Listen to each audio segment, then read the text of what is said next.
These qualifiers have really been tugging at my heartstrings here, Nilly. Yeah, they have been intense. Like last weekend was really brutal already. And, well, this was really, really brutal last time those two faced in the NAC4 qualification. Nikov against DAUT. It was Nikov leading 3-2, then one of the best games I've ever seen, making it a 3-3. And Nikov in the end winning it 4-3. And DAUT heartbroken, not making it to NAC4 this time. He has a big task ahead of him. Nikov certainly did not get weaker. And one best of 7 to decide who goes to the main event and who has to watch from home. Got to put everything on the line in this one. Just referencing the Jordan victory as well. I mean, I'm a huge fan of Jordan, both as a player and as a person. And same thing. I mean, I was so concerned when Qualifier 1 didn't go his way and only one more opportunity to get in, but he makes it through. So we'll get to see his bright pearly whites smiling on broadcast once again.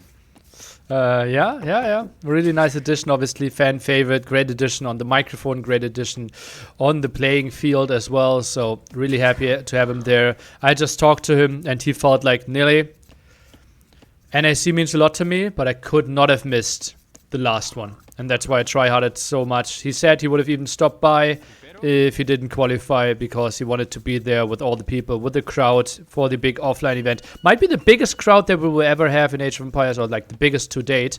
So I'm really excited for the whole event, and Jordan will be there. A great addition.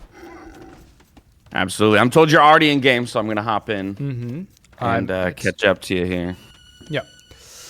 Are you using the spec dashboard? Spec dashboard and capture age. So I'm in now. I will catch up to you here in just a moment. Trying to adjust audio levels a bit. People are continuing to give feedback, and I will adjust it accordingly. Nikov here with Byzantines on a map that typically is heavily dominated with archers, and DAUT is actually playing Goth.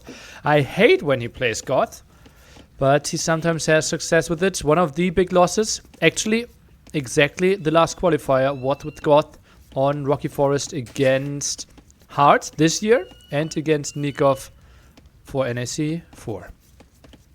Yeah, Goth's a very interesting choice. It's almost, at time it's Civ picks like this that make me feel like, DAUT's essentially, gambling for an early victory in the series, but he's probably not putting too much stock into the results of this first game. Maybe trying to steal a win away, maybe has something unique planned for us. But either way, it also speaks to, I think, the interesting draft setup, which we can talk about more between games, I'm sure, but has been really exciting for me as a viewer to watch in these qualifiers, the random generated Civ bans and how it's kind of warped and changed the approach of all of these players. And I'm not sure, I will probably get a lot of feedback tomorrow evening. We will have a call with all the players, all the casters, and discuss potential formats. And I really want to hear what they have to say. Obviously, before the event, they were questioning this format a bit, felt like preparation will be tougher. So far, we have seen every single civilization played, and the viewers are loving it. Let's hear from the players tomorrow evening, and, well, then we will know how they want to have adjustments made for the main event. So far, if it's up to me, we're staying like we are. Yeah, without a doubt. Interesting. Both players are already up to the feudal age. DAUT's map looks very good to me. I love the fact that he's got a protected stone, even has that 4-tile gold that isn't too hard to access. Stable being dropped for him, though, upon reaching the feudal age, and finds the villager looking to wall. This could be the first kill of the series. Oh, but Spearman pops out in time. Scout has to run, even takes a hit there from the Spearman, and now, well, needs to somehow hide. Nikov tries to cut DAUT off, tries to get there with his Scout, and relatively late archer range from Nikov. Yeah, very late. Obviously distracted by having to micro that villager away and get the spearman out to defend. So 2 villagers working to get that archery range up as quickly as possible, while scouts are already in production here for DAUT. Second one about to come out onto the map. Also has a spearman in defense. Very compact base for DAUT, so going to be hard for Nikov to find any damage if he does manage to get those archers forward. For now, just trying to get his little egg walls up back at home. But 11 villages and 1 lumber camp, so that one will get really efficient pretty soon. And DAUT, what is his plan then? Is he going for the second lumber camp at the bottom? Is he trying to expand further forward? This will be questions that he will have to answer probably even in late feudal age. Yeah, woodlines might become an issue for him. Farms going down, and even look at that, walling towards the TC. So very compact base, just trying to make sure he's safe during these feudal engagements. Worry about expanding his base a bit later on. It was a skirmisher opening because no gold yet being picked up here for Nikov. Skirms into scouts.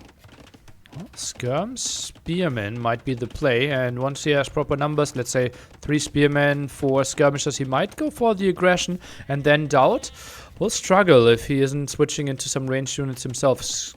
Scouts alone won't be the answer. Yeah, obviously benefiting, of course, from the Byzantines, right, with the discount on the trash units, and effectively gotten the walls up at this point. Going to be very hard for DAUT to find damage with these scouts, and you can see he stopped production of the scouts back at home as a result. Going to stick on 4. And archer range being dropped. Skirm production needs to start. 2 spearmen here can obviously easily be sniped. Full HP scout from Nikov, though. That one typically helps out quite a bit in those early skirmishes.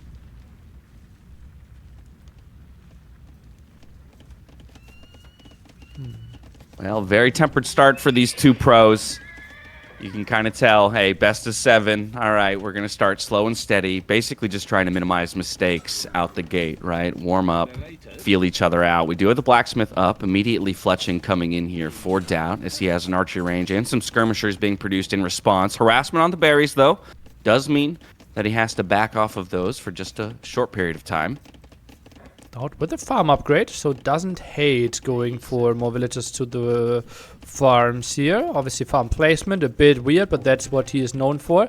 But realizes, okay, I need a house pretty soon. Rushes 1 of 3 villagers. Scouts are now coming home, and then he might be ready to take an engagement. But 5 skirmishers, 4 spearmen. Not that easy to take an engagement against that, but might be 1 spear already dead, but no. Nice micro by Nikov.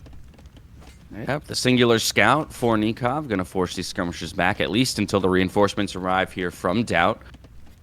Oh, look at those villagers. Already looking for places to find more wood. Going to be rerouted back over to the berries. On to gold, though, is DAUT. Nikov just throwing his mining camp down, so a little bit later in that regard. Scouts are coming over for the defense. Scums are trying to chase this away. Nikov's food looks really solid. DAUT even squeezes in wheelbarrow. Becoming more and more of a play of players here in feudal age. I would say some month ago it was more of a castle age tech. Nikov finding his way up onto the hill, back of DAUT's base. Just causing him to chase, buying time. We got the blacksmith going up at home now for Nikov. Probably has recognized his opponent has Fletching and isn't looking to engage until he can at least match in that tech. Scouts tracking, though. Castle timing has to be better from Nikov. Could add some camels then. Could obviously stay on spear skirm. And it feels like he did enough of poking. And things, okay, maybe running back and upgrading this army could have a lot of value. Obviously DAUT, you don't really think that mass skirms will make him too happy if he faces Nikov with Byzantines and Castle Age. So he wouldn't mind trading off those armies. No, definitely not. And we've got that food count just about to hit 800 here for Nikov. 50 more gold needed as well. DAUT still 600 away when it comes to the food. Of course, had those investment into the scouts. But those scouts might pay off big here by picking off the skirmishers if the spears aren't rerouted. Really good micro by DAUT. Oh, yeah, baby. Fantastic. Okay, that was really well played. Skirm low, spear low, 2-2 KD. But it feels like DAUT is pushing quite a bit. Archers, not really an option yet. Only 3 on gold, 7 on gold on the other side. So it feels like we are sticking with a lot of cheap non-gold units. DAUT is putting down his market. Classic Fourville market play from DAUT. Never afraid to use the market to balance the eco, make his way up to Castle Age. Nikov will be the first to click, though. Minute and 50 away as we speak, and still 150 food needed here for DAUT. Going to go ahead and sell that stone, buys the food, and he'll be on his way in just a moment. Interesting that DAUT is going for mass spearman already. Is expecting the camel switch, apparently. Doesn't think that spearman skirm will continue. Still tries to track the army at the right-hand side. But Nikov gets away. Controls the gold. DAUT and instantly sees the second gold here from Nikov. So DAUT has a good idea about the timing and the amount of villagers on gold. Yeah, these skirmishers placed around Nikov's eco, even idling a number of the farms. Good quick walls, though, by Nikov to secure that gold, at the very least, on the left-hand side of his base. Scouts, though, still there, just to keep tabs on everything. Skirms as well, back at home for DAUT, trying to track that small army from Nikov. Nikov 20 seconds away from Castle Age. And the question will be, what does he click first? Stable going down behind the walls, trying to keep that a secret from DAUT as best he can. But as you mentioned, DAUT already with the prediction that it will be the camel play from the Byzantine player. And it is kind of late, right? Look at that. Only now armor. Stable only finished really late. He didn't really know that he wanted to tag into that, apparently. And that's why... Oh, scouts are now in at the gold. Oh, my goodness. Yeah, it finds an opening. And with the spear there and the camel in defense, may not even manage to lose a villager. We'll see if the micro is there from DAUT. In fact, maybe an ill-advised dive there, looking for some damage. Ends up losing all of his scouts and doesn't find a vill kill in return. Spearmen arriving at least, so the skirmishers might make it home. Let's take a look. Oh, that camel is stuck. The villager's blocking. Yeah, the vill. Oh my goodness, double agent villager right there. Causing Nikov to lose the first of his camels. Does go immediately, though, for a second TC, as DAUT is going to click Elite Skirm and Bodkin Arrow upon reaching the Castle Age. Just trying to defend against the trash as well, over by his gold. Still some spearmen, and that will be another camel quite aggressively coming in. And those two camels not really getting the efficiency that they wanted. DAUT apparently tags into more skirms than I would have anticipated. Yeah, might be able to micro the camel away. No, does end up going down to the two spears. So again, the first two camels out onto the field, not finding too much, is rather able to repel the damage. And now we'll clear up the skirms on the right side of the base, unlocking that gold once again here for Nikov. Trying to sort out his eco as well around the farms, moving those villagers over to the wood line on the second TC. DAUT will now take the opportunity to expand his eco with a TC up on the north-hand side of his base. And this TC for Nikov is kind of exposed, isn't it? Like, that will be a really nice pressure point if DAUT feels like building a siege workshop on that hill. I'm somewhat scared, but oh, Nikov and some problems before that even. Oh my goodness, yeah, Knight coming in along with those spears and skirms is going to go ahead and throw down a siege workshop of all things just to respond to the trash units. But those Knights as well going to look for some good picks and continued eco harassment. Nikov completely on the back foot here as we've been in the Castle Age. Okay. Now the camel scares away the knight. Feels so weird, right? Skirm, knight from the Goth player. Like, Byzantines could technically just go full camels and take good fights all day long. Yeah, exactly. But still only stuck on one stable of all things, right? I think that goes back to your point, Nilly, about how Nikov even seemed uncertain about what his Castle Age strategy was going to be. Didn't fully commit. Was late on the armor as well.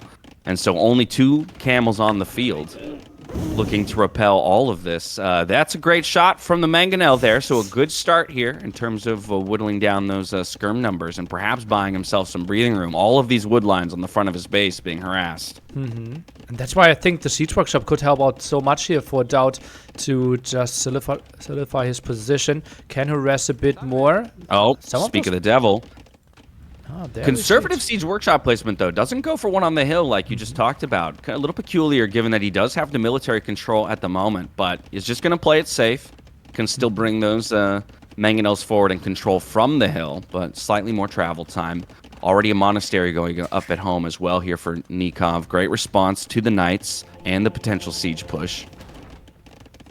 Has 121 gold in the bank, 5 on gold only, so not the greatest income. Knights are ready to raid. Maybe the moment we start to go for some mangonel trades, DAUT might move in. No, he's instantly sending them. That could be some unprotected builds. No, oh yeah, here we go. 6 knights moving in towards the gold. Immediate response, though, from Nikov. I mean, really impressive defense from Nikov in terms of saving villagers. Only 2 going down as he's basically undergone 10 minutes of pressure here. Non-stop pressure from DAUT. It's the 3rd town center now. Same goes for DAUT. Quite interesting that DAUT just builds them randomly next to wood lines, while Nikov finds to have, or like hopes to have, stone or gold control with them. Yeah, here we go. Knights diving in, looking for that mangonel kill. Conversion comes through for Nikov already, though, and now the villager's looking for the repair. Don't get it, and the monk will die in response. But all 3 knights going down, or 1 being converted at that. That wasn't the prettiest thing ever. Now pikeman check here for DAUT. I like that. Just to have an answer to all those camels, and it feels like mangonel pikeman push could now find quite some damage here against Nikov, unless he somehow gets to redemption, but we're far away from that. Right, yeah, we've got a monastery coming down at home here for DAUT. Siege Workshop's just with the 1 mangonel in it. Isn't bringing it forward just yet. I'm not even sure Nikov's fully... Well, here it comes, but unprotected. If these camels find an angle, could stop the push in its tracks. Another barracks for DAUT at home. Feels like pikeman count could be higher for his liking. Now 13 on gold, so we are working a bit more into that monk direction. Mangonel versus Mangonel. Nikov micros backwards, but so did DAUT, and both survive with 10 and 11 HP. Oh, wow, Repairville there, already there for Nikov. DAUT just going to bring his mangonel, excuse me, back real quick. And take a breather here on the hill, as both players have 3 TC boom, even a 4th TC now coming down for DAUT, way in the back on the gold. So, getting ready for a long one here. Yeah. Possible imp play. And we that's also what have handcart coming in. We've got squires and scale mail armor as well here for DAUT. And typically DAUT wouldn't hate this, right? He would think, okay, the dream, like Goth late game, but Byzantines might have crazy answers. What are we doing against cataphracts if we are playing Goth?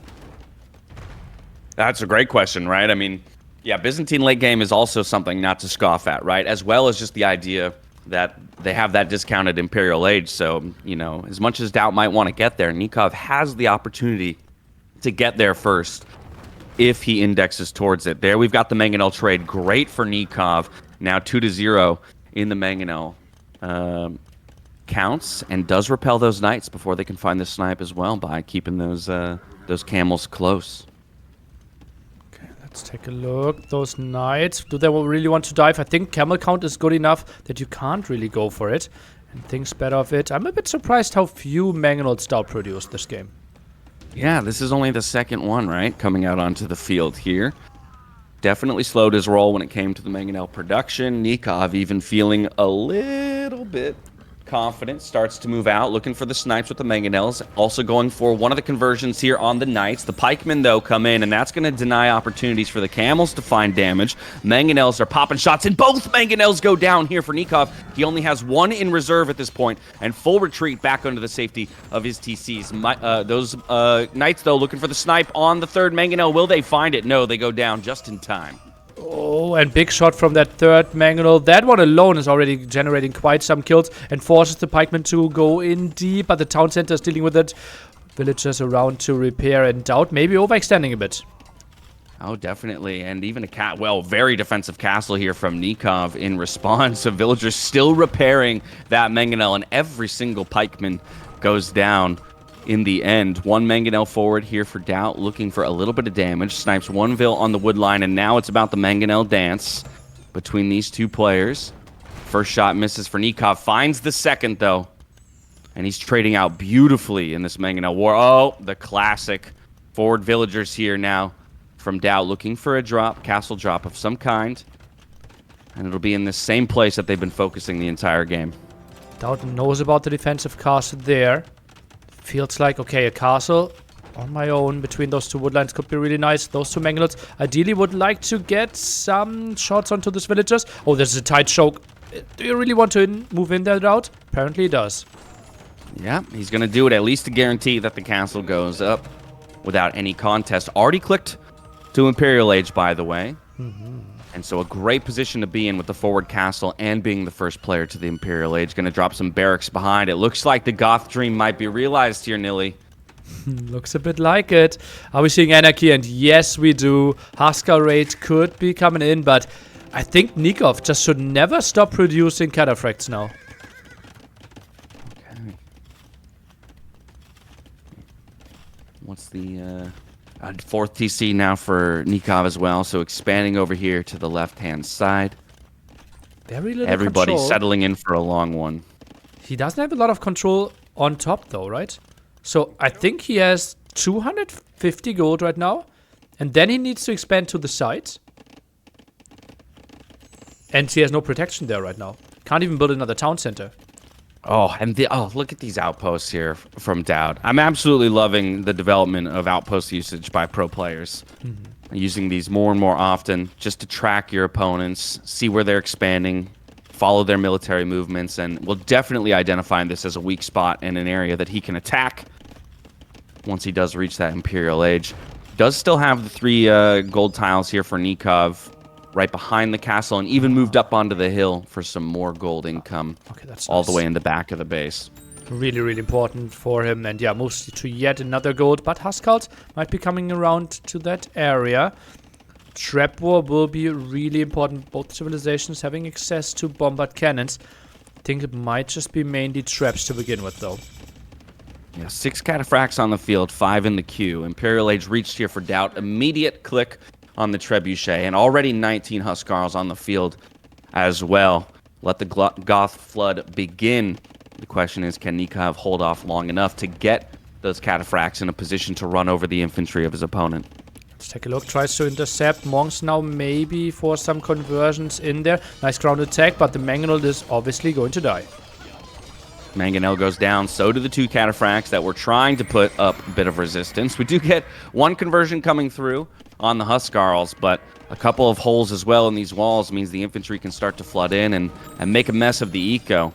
Halberdier as well, also being clicked. It is only one single castle though, right? I think Nikov, he has this castle to hold. Otherwise he loses the game. It feels so simple. And he didn't scout the stone in the back. He has no idea about stone, I believe.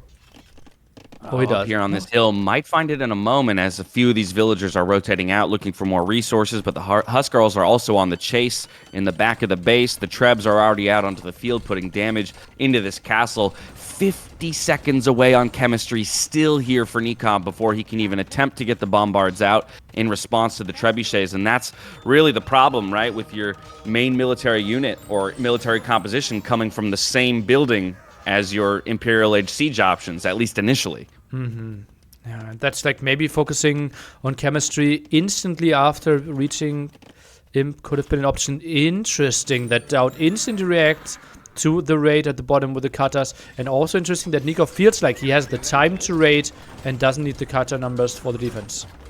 Yeah, he's looking for some form of respite, right? Just to shift the focus around the map, force his opponent to take his foot off the gas, but DAUT, ever the strategist, and understands what he needs in order to respond to the small raid in the back and keep the push going forward. But here we go, just a few halberdiers looking to defend against all these cataphracts and the monks. 4 trebuchets on the field now. We've got the repairs coming through still for Nikov. Of course, these are Byzantine castles, so they aren't easy to take out.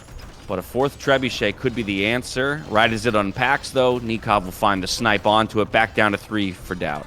And now a bombard cannon as well. Oh, Nikov with a good response. The question is, can he get overwhelmed? Halberdiers jumping for the bombard cannon. DAUT just wasting his units quite a bit. It feels like down to 2 traps only, and this castle will live. This is a hero bombard cannon right now. Keeps it alive with fantastic micro. We've got the villager coming over for the repairs as well. Already taken out 1 of the trebuchets. Gets sniped, though, in that moment. Crazy hit. That is so valuable. Nikov now needs to produce more bombard cannons himself. More raids at the left-hand side. And DAUT, he sits at 130 villagers. He is loving life here. Just tries to somehow break this castle. Hand cannons out onto the field as well, though, now to deal with the halberdiers. If he can micro those back, keep them safe. This bombard cannon can do work in terms of relieving pressure from these trebuchets. We're starting to see the value of those cataphracts running over the infantry. I don't care that your halberdiers technically counter me. I am just the more valuable unit. And there we go. All 4 trebuchets that were produced in terms of this offensive push here for DAUT now hit the deck, and he's immediately rethinking where he's going to send his units. You see all of these Huskarls now rerouting towards the wings, and even a castle drop here far to the left-hand side. DAUT's now going for map control and an elongated game, looking to strangle his opponent out of it. Damn, cataphracts are good against infantry. DAUT has so many better upgrades. Those are normal castle age cataphracts and still putting up a really good fight. Now hand cannons added. They are not the craziest counter against Huskarls though. Yeah, they do a lot of damage, but they also die pretty quickly. Yep. Shoes on the other foot now. It's the siege putting pressure on DAUT's castles. As this forward position looks to be lost. Only 5 villagers on the repair there against 2 bombard cannons and a trebuchet. So DAUT's going to just go ahead and switch the point of pressure. Getting this second castle up. Nikov aware of it though now. Does scout it out with those hand cannons. Right at the right-hand side, work efficiency goes down. It just feels like DAUT still has like 70% map control and can just dictate where he wants to raid next. And Nikov, he has to constantly put out all those fires. Yeah, it's kind of the classic Goss strategy, right? The KD is well in favor of your opponent, but you're still winning the game somehow. As you just flood units in, looking to make a mess of the eco. And we take a look at all those blue dots in the back of Nikov's eco. Yes, he's holding on to the front of his base, but at what cost now? As he's got about a third of his eco idle, and he's still having to respond in many areas. Oh man, and DAUT is finding so many villager kills. Look at those villagers at the left-hand side. They might even be thinking about another castle. Wants to advance there. And so many Huskarls in the back. Nikov, he is going in for some nice walls, but the swamp through the center starts again. Yeah, 2 more trebs coming forward here for DAUT, but the castle position does go down. Nikov calls the GG. Sick. 134 population, just lost so many villages over and over in the end. 3 hand cannons, 3 cataphracts, not enough. DAUT's swarm was just too good. 13,000 extra collected resources. Yeah, it all comes down to those raids that you're talking about. Nikov had a great fight in terms of that central push. Even manages to remove that castle. Felt like maybe he had a foothold, but DAUT doing a phenomenal job of squeezing from all sides. Bringing those Huskarls in, decimating the eco. Putting Nikov in a position where he doesn't feel like he can contest 2.7k wood, but no food in the bank to produce any more of those hand cannons or the cataphracts, the 2 units that were his lifeline in this one. Pretty sick how DAUT developed his economy behind all this aggression. That's why he shines so much. And what was it? Like the first raid there with like 5 spearmen, 5 skirms? And then Nikov never was able to set a foot onto DAUT's side. What a game. What a game. I mean, I think both players, to a degree, played it very, very well, but very composed, right? There also, I don't feel like too many chances were taken by either player here. And when chances aren't taken, I almost always am going to favor DAUT, right? He is a very consistent player. If you don't do something to throw him off of his game, his understanding of how to play the map, the important, points of control is it's hard to beat. It is hard to beat indeed. And we go all the way back to Nilly. You said it's the Goths. I don't really like it, but it's a DAUT Civ, and he delivers. He indeed delivers.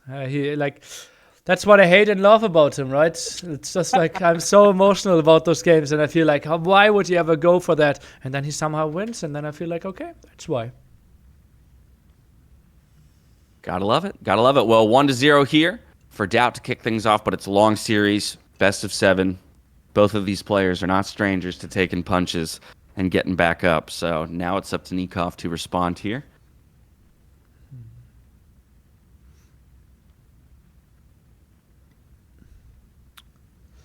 Oh, I think I have the wrong draft in the overlay. Oh boy.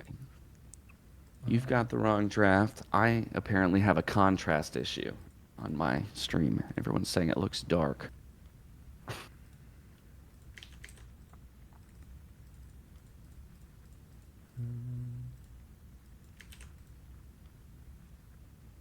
There we go.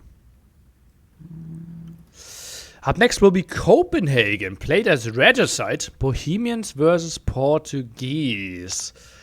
And yeah, it might be my favorite map of NAC 5 so far when it comes to all the options that players can go for, right? You kind of want to play the long game, you kind of want to contest water, it's extra goals in the center, it's relics at the side, so many strategic options. And I think it has provided very diverse games with very diverse civilizations. And that's what makes me really happy. Oh, and they're already in, so you gotta love that. Players moving at lightning speed, away we go. That's what you said once, right? How much League of Legends struggled with like getting the next game started, and the production really. That has been a forever battle for. I think for all esports, right? To a degree, is the downtime. And in League of Legends, yeah, we eventually worked it down to a science of like 17 minutes in between games for a post game, a commercial, a pre-game, players back on stage and go. Okay. But yeah, here in the Age of Empires world, it's like what, a minute? What was that? 60 seconds of downtime? Incredible. Yeah, I felt like it. Like people are pretty crazy, and obviously in a 5v5 game, like it's 10 people that would need a pee break from time to time, compared to only 2 in a 1v1 game. Yeah, exactly. So yeah, away we go onto Copenhagen. We got Bohemians versus Portuguese. Many people would be familiar with this matchup from arena setups of previous tournaments, and this, however, Regicide opens up a couple of different options as well as the water on this map, as we see Nikov already committing to 2 docks on the right-hand side pond, whereas DAUT's going to go for the very safe and more accessible left-hand side dock, and just the one. Okay, let's take a look here. Nikov dealing some more damage. Will be up to Feudal Age earlier, and therefore DAUT is running away. Has more fish out early on, and will just win the top, and Nikov is just winning the bottom. So should be a really short Feudal Age, I believe. Yeah, 45 seconds to go here for Nikov, and given that he had won that scout battle, is going to have full control over the right-hand side here. Both players using those kings to scout, at least for the first bit. DAUT already returning his back to the safety of his castle.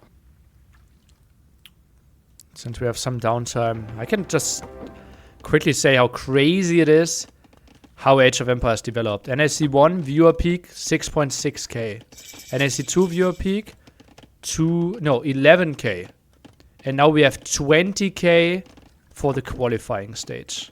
That's goodness. Just so promising for what's to come. That's so awesome. I love that. I mean, for me to have found this game again back in, 2016, 2017 on Twitch. I think the first stream actually randomly that I joined was a Dogao stream of all streams. Sad to see him barely miss qualifying as well here earlier. But from Dogao over to T90 and you and the Viper, I was just so overjoyed to find that this game was still alive. And not just alive, but growing at that point, and still is, right? And how spectacular that we can be 25 years into the lifetime of a video game and actually seeing it find new highs. Yeah, that's so crazy. And obviously, lots of people designed their life around this by now because the community is so incredibly supportive. So many people are loving this game. And as you said, like 25 years in the making, and it's in a better state than ever. Beautiful. Now how about this? As we hit the feudal age, DAUT's going to go for a couple of galleys right out the gate. Obviously, he doesn't have the privilege of scouting whether or not Nikov has a dock back at home, right? And so has just been making the assumption up to this point that there is going to be some water presence. And he is right, at least from a military perspective. Fire galleys coming out here for Nikov, looking to put some pressure on his opponent's docks. DAUT using just his scout on the right-hand side to keep track of what's going on that pond.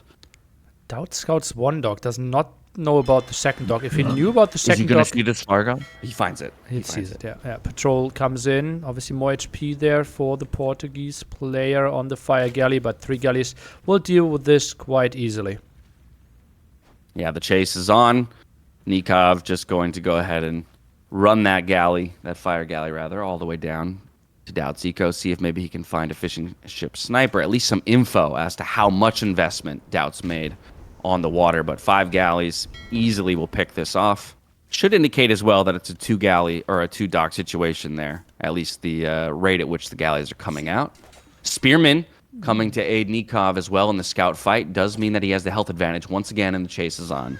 Uh-oh, can only survive 1 more hit. Second hit would kill him, but yeah, Nikov realizes, I am not really getting this one, and I think the Spearman might be added to kill the deer again, which would be around at a beautiful TC spot for DAUT.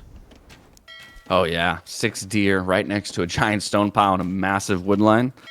It's an absolute dream position if DAUT can find his way out there upon hitting Castle Age, but just as you mentioned, Nikov with the scout and the spear actually rotating back. Looked like they were going forward to look for that snipe. Okay. 2 fires garrisoned back at the dock at home for Nikov, but no more production in that regard, so might be willing to concede here on the water on the top-hand side. Castle Age on the way in. Good Vil snipe, though, from DAUT, finding the damage that he otherwise wouldn't be able to find here on a stone-walled map. Yeah, quite a surprise that Nikov was that careless there. Kind of knew that galleys would be around, that they might be going there. So a bit of a surprise. We see Nikov on the way to Castle Age, 155 to go. DAUT using the market to click up any second now as well. Yep, there's the click. For DAUT, he does have a 6 eco advantage, but of course is later to the Castle Age. Moving out to stone now with 2 villagers. Ooh, read up Not by necess- Nikov. DAUT could run into that. Oh, he sees it Oh, instantly. he finds it! Yeah, and it's just 2 villagers. 4 galleys is enough to prevent that from going up, but here come the fire galleys as well here from Nikov. So going to bring those 3 forward to try and create some space. This was really fortunate for DAUT. Yeah, that's a fantastic find. Means he gets to sustain his numbers advantage and total control over the top side here, especially as he's invested into, 7 fishing ships back at home. Even a couple fire galleys now being produced as a front line for his galleys. Makes a lot of sense, right? Just way easier to micro then. Otherwise, this is quite a pain and will be the extra dock. So Nikov will try to contest this even further. But those villagers need to run. DAUT can't get the kill. Delayed longer, though, in terms of getting that dock up. And as Nikov reaches Castle Age first, he's on 1 dock production. It's going to be the War Galley upgrade coming in. Hasn't invested any more in fishing ships himself, so just the 4 here to supplement his eco, and that's where the advantage is really coming here for DAUT. 20 seconds away from the Castle Age himself. Is going to get pushed back from this dock, so it will eventually get up here for Nikov as the fire ships come in. Get the upgrade just as the engagement starts. Dock completes. Castle Age for DAUT. He's going to match the War Galley, but look at that. Already a Hussite wagon in the queue as well.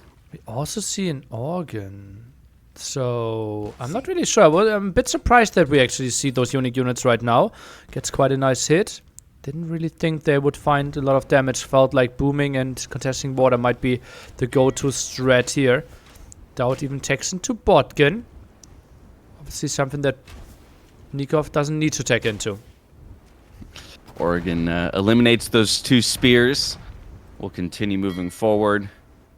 Perhaps find that Hussite wagon in just a moment, as DAUT's going to use it to scout and maybe look to harass the fishing ships of Nikov. We have a continued water battle here on the northern side, but it looks like DAUT is winning that one handily at this point. How much damage are organs doing against Hussite wagon the other way around?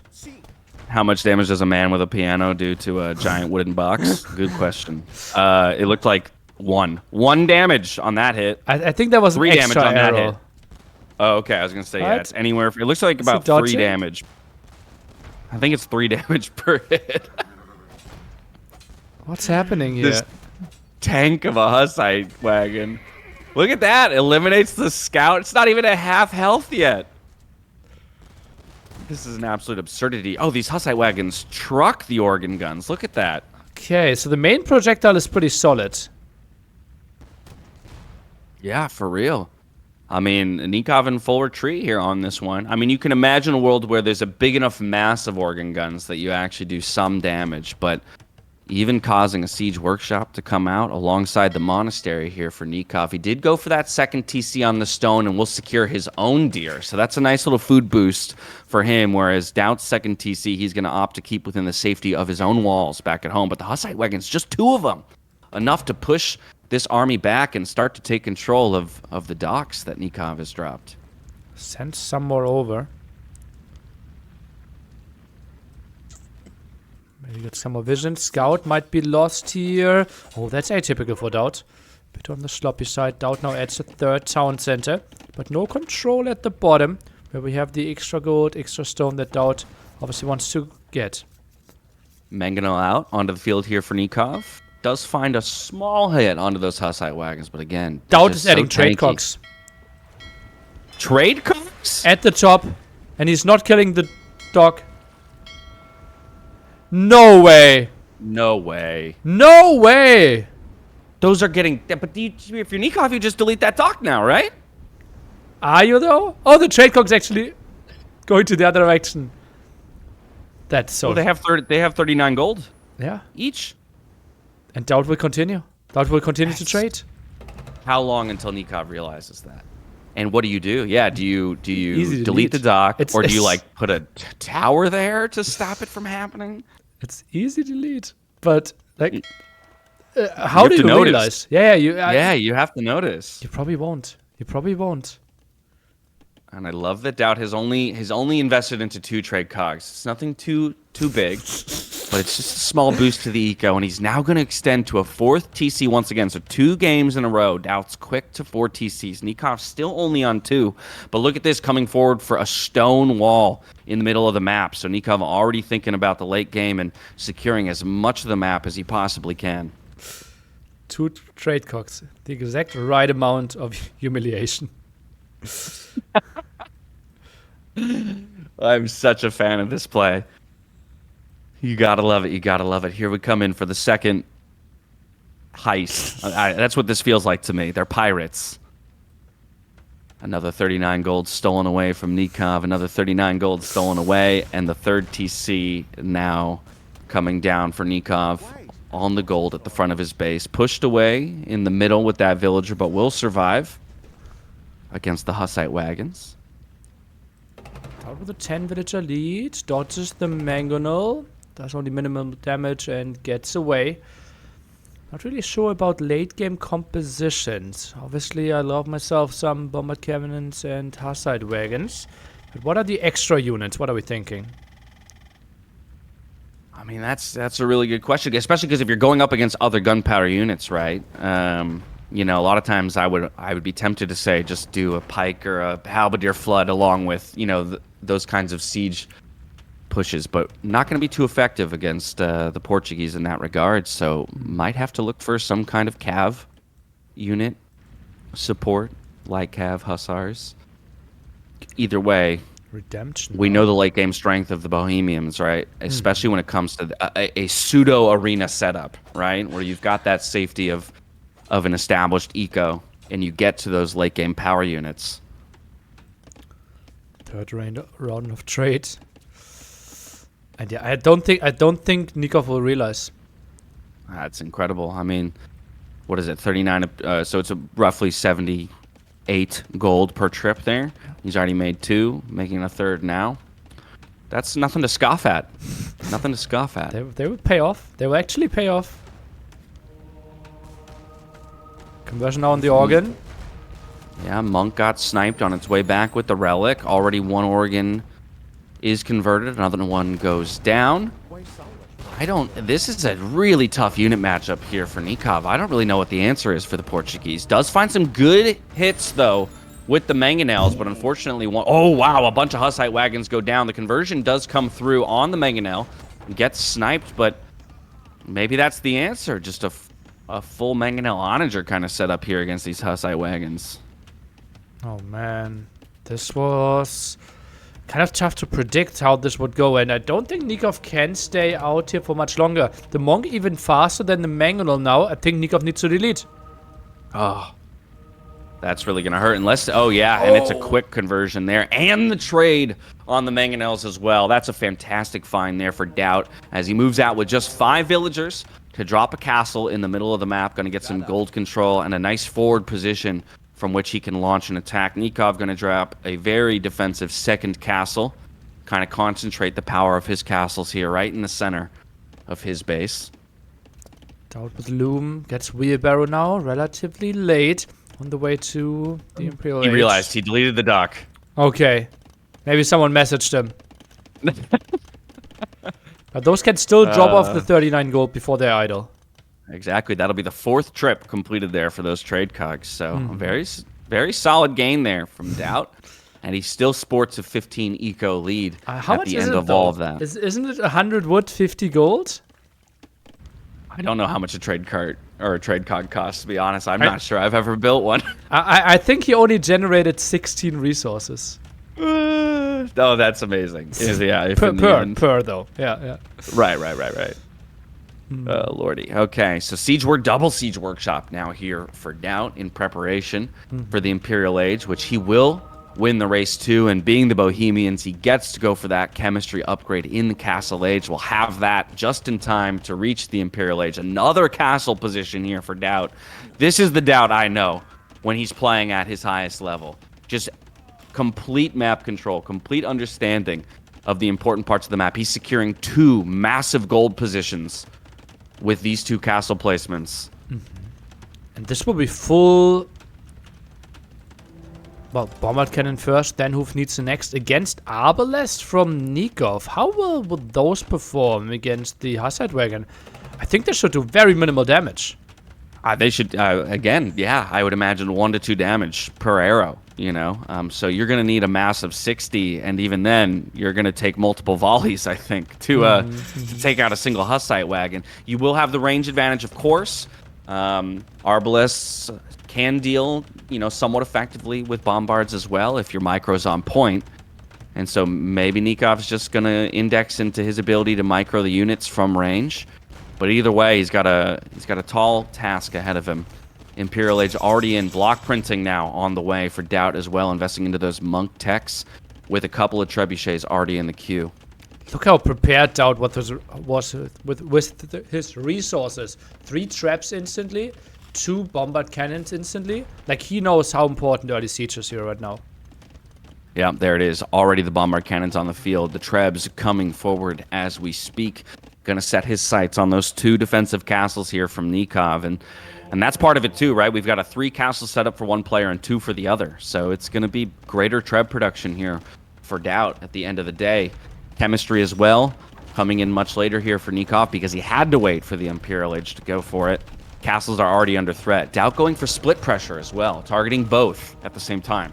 Oh, interesting. Typically you want to finish one off, so they can't really go for more trap production. But look at that, Arquebus just being focused, and I think then he is kind of fine losing his castles. Maybe conscription still needed. Yeah, this the one inside the base going to go down very quickly with only 5 villagers repairing. Not long for this world. 3 seconds till Arquebus completes, and it will come in just in time. Conscription, as you mentioned, Nilly, another important upgrade. Don't know if he'll have the ability to get it here before the castles go down. Just crossbows now coming forward, taking hits from the castles as they try and deal with trebs. It just doesn't feel like the right answer to the approach here from DAUT. DAUT's a full siege army, and there we go, the bombards. They find a good hit and force those crossbows back. Both castles go down at the same time here for Nikov. Nikov is in trouble. And those bombard cannons are now moving forward. Less than 2 minutes away from move needs elite skirms being added as well. And Nikov, he doesn't really have the answers. Technically, something like Cavaliers would have been needed here as an addition, but obviously not a great choice against Bohemians. No, he's finding himself in a very difficult position. We do have Arbalest on the way, plus the next Archer armor upgrade. But even still, he can't find a way to get in and get any shots off. And now we're starting to feel as well the advantage of DAUT taking the water to the north. Nikov can't retreat that direction as well. He's going to get pinched for space here pretty soon. Coming forward with his own bombard cannons, looking for snipes onto the Trebs, but the block printing monks are going to be able to push those away. Arbalest is in, and this looks like the last stand here for Nikov in a lot of ways. He's only down to 21 military.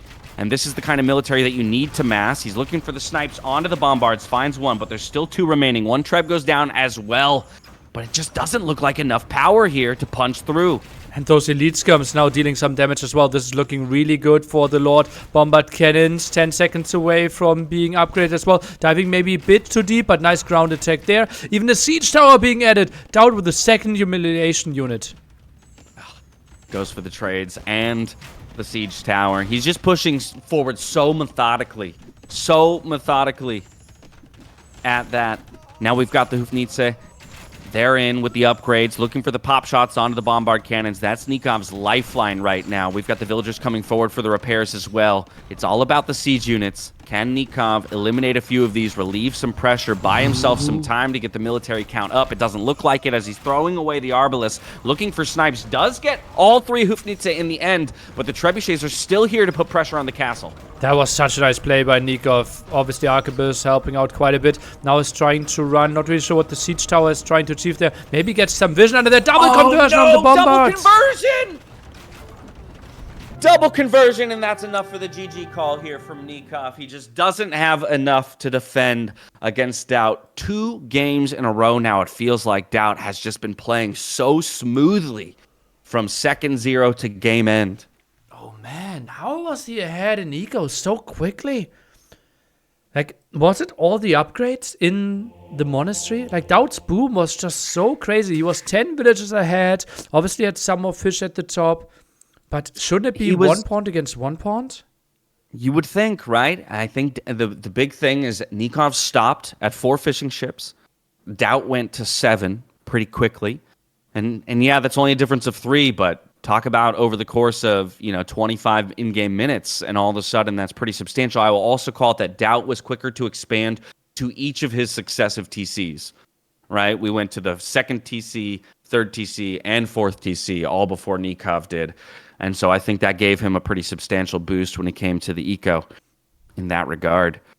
Also, I think Castle Age engagements, right, went a little bit better there for DAUT, using just a couple Hussite wagons to trade more effectively against the organ guns. And that investment of economy meant the 30-second difference in Imperial Age. The benefit of the early chemistry meant just so much siege pressure. Mm-hmm. You mentioned the perfect resource balance going into Imperial Age as well, right? For the 3 Trebs and 2 bombard cannons. I mean, what do you do when you're 30 seconds behind your opponent and they have 5 siege units as you hit Imperial Age? 313 trade profits. So I think he generated 13 resources with it. That's so good. I love it. But it is about the mental warfare, right? Because when Nikov deleted that doc, he's thinking in his head, he's like, how long has this been going on? How did I let this happen? That's true. Yeah. Well, what a game by DAUT, giving himself a really solid cushion of a 2-0 advantage here in the best of 7. Nikov still plenty of time to make up for it, but he's going to have to start punching back here soon. Mm-hmm. Yeah, and well, he still has a home map or 2 home maps to do it on. Golden Lakes and Rocky Forest. His options there. Curious to see what he opts to go for next. Thing is, though, Portuguese, a really early pick from him. Not really getting the win, while DAUT didn't even touch his first 4 picks yet. Oh, lordy. Yeah, that's pretty terrifying. When you're getting beat by the lower pick civs of your opponent. And for DAUT, you got to imagine that, that's just even more boost to his confidence to know that he's got so many power picks left at his disposal. And it will be Rocky Forest, and it will be one of the civilizations that I predicted we will see a lot more during the main event there. Because we can't wall around the wood line, it's not that easy to put a proper lumber camp. But maybe a mule cart could be a nice thing, and DAUT will go for Armenians. We are 70 seconds away. He is playing against Franks. Last time, We've seen Frank's Nikov against DAUT on Rocky Forest. He won against DAUT Goth. Maybe he can do the same again. Obviously, extra berries will help out the Franks quite a bit. Oh, definitely. Armenians as well, as everybody knows, one of the newer civs. Civ I'm less familiar with, Nilly, so I might rely on you a bit more here, as I'm still getting acquainted with. So we will talk about the specifics once we get into it, but there's basically one major change in how you collect resources there, and you will see why it will make so much sense on this map specifically. It is obviously best of 7, so even in case DAUT goes ahead and wins this one, will lead 3-0. We still have chances for Nikov. DAUT has not been looking too strong lately when it came to sets in the end and deciders. Yeah, looking strong in the outset of this one, but it is a good point. It's a marathon, not a sprint, right? And all you need is to change the momentum, get it swinging in your favor. Find yourself a good matchup, and away we go. On to Rocky Forest here. Nikov in the red as the Franks, looking for his first win of the series. And on the flip side, in the blue, we've got DAUT as the Armenians, looking to make this a shutout, quite possibly. Extend it to 3-0. Immediately, both players going to get their boars. We've got DAUT creating that mule cart, and that's that eco building you're talking about there, Nilly. Can go ahead and build it on the straggler trees and later move it over to the larger wood lines. And given that rocky terrain that prevents you from putting your lumber camps right up against the wood line, even more of a benefit here for the Armenians as they transition out to those wood lines in just a bit. Yeah, and we will just compare like eco efficiency here, how this might look. And DAUT could also go into the center and get some ibex for himself. Maybe just collected enough wood to add a house, and now goes for the center. This would be brilliant. And I'm not sure if Nikov will scout this, because typically you're trying to push ibex into your town center here. Yeah, exactly. So 3 villagers going to go out and get that food generated nice and early. Oh, but here comes the scout for Nikov. Does he go all the way forward with it? This would be good info to have, to know that your opponent is going to be fast on the food collection, and therefore fast feudal is a possibility here for DAUT that otherwise wouldn't be expected. But no, Nikov's just going to go for the deer pushes, the ibex pushes himself to try and generate some of that food income. Loom as well on the way here for Nikov already. That's a bit weird, right? Typically we see that a bit later. And now just compare how poorly that lumber camp will be positioned compared to DAUT, who can just move on the stony area. Scout fight here, typically something you don't want to take if you are Franks, because you get more HP once you reach feudal age. And that's why we see Nikov moving away. Yeah, he's going to go on the run, but DAUT effectively stops that ibex push, right? Not only is it an advantageous trade for him, given that he's up against a Frank player, but he also stops that food income short as he moves on to the second ibex. Even going to rotate a villager over to win out on the scout battle. Look at that, getting the health advantage as a result. And that's so big. That's so big here. Nikov can't push in any more ibex, and that is such a big loss for his economy right now. We'll have to rely on his berries. DAUT happy to continue trading this one off. And as I said, extra HP for Franks, and this could be another hit. Nikov is trying to somehow survive, but 2 hits away from dying. Oof, DAUT came to play today, Nilly. He's putting the pressure on here on Nikov. Oh, but does get both players getting housed, actually, in this moment. Pop capped at 20 as they're focused on the micro and the scout battle. DAUT moves out to the wood line. Another mule cart does need to go ahead and reposition a few of those villagers to make it less messy. Players opting but to at go. the very least, feudal age in for both players matched in time. And look at that mule cart, how much better it is, and how much it could move as well to get better efficiency. And it won't get much better for Nikov. He obviously, after chopping through 2 lines, can build another lumber camp. Nikov even playing it safe, going for an outpost out into the middle of the map. Again, very difficult, obviously, with this rocky terrain to create a safe base. Your opponent nearly always has a way to get forward with some harassment. DAUT's going to go ahead and drop a barracks in the center of the map. just in time to hit the feudal age with 2 villagers and establish just more control over this all-important center when it comes to stone, gold, and food. DAUT gives it up. The scout there. 3 HP. Lets it go. Knows, okay, this could be pretty ugly now. And now, one of the advantages of Armenians, they can build their units 1 age earlier in the barracks. So you can, in feudal age, actually tech into longswords. In castle age, you can tech into two-handed swordman and champion. And in dark age, you can already add your first spearman. And therefore, the stable opening could be shut down quite quickly. But Nikov going for archers. Or archery range. Archery range coming up. 2 villagers on gold. Got that started early, so he's got plenty of gold in the bank to get a few archers out right away. We see the value of that scout battle for DAUT in the fact that even with the health increase of the Frank scout, he went from 3 health to 4 health nearly with the way it scales. And DAUT would still win in a scout battle between the two if they find each other. Spear going to move over to protect the gold. In the center of the map, we have an archery range as well for DAUT, but he's going to go straight onto skirmishers. And he will continue getting free resources. He will continue to have more deer, and the mule cart will follow him. He should stay so efficient and work efficiency. I think it will constantly be better for the Armenian player. I mean, you can already see it, right? 230 food in the bank to 35 here for Nikov. And DAUT's the one who's actually creating food units with the skirmishers up against the archers. And even still, more vills on food means that he will likely make it to the castle age first if nothing changes in the way that these two players are interacting. Nikov, though, going to play it safe, brings his archers back as soon as he recognizes that the counter unit is on the field. And now we've got a tower getting rushed up on the wood line because of what a poor position he's finding himself in. Just 3 villagers at the moment attempting to do that. Of course, skirms aren't too threatening, and a low health scout does mean that this tower should go up. Yeah, most likely that opens the berries and the gold, though. So DAUT will find another angle of attack, and you can't fully wall this one up. Is it really the counterattack with 3 archers the long way? Oh, DAUT should know. This is a shockingly shocking low amount of units from Nikov.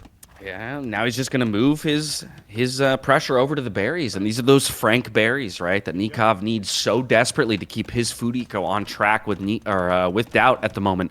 Already being forced to drop farms at home, while DAUT, well, actually going for a few farms of his own, still has access to all of those ibex in the middle of the map and is even going quickly to a stable to support his skirmishers in the push.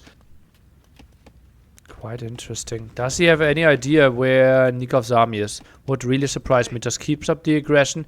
Is he sending some units back? Not yet. Has 1 skirmisher protecting his woodline. I don't mind that. Yeah. He has to assume something's going on, just given that there is no military attempting to defend against his push here. But great control over the berries. I think DAUT's happy to continue to deny this. This stable also did go down, though, for Nikov at the back of the base, and has done his best to keep that a secret from DAUT. Finally, that raiding force is almost there, Nilly.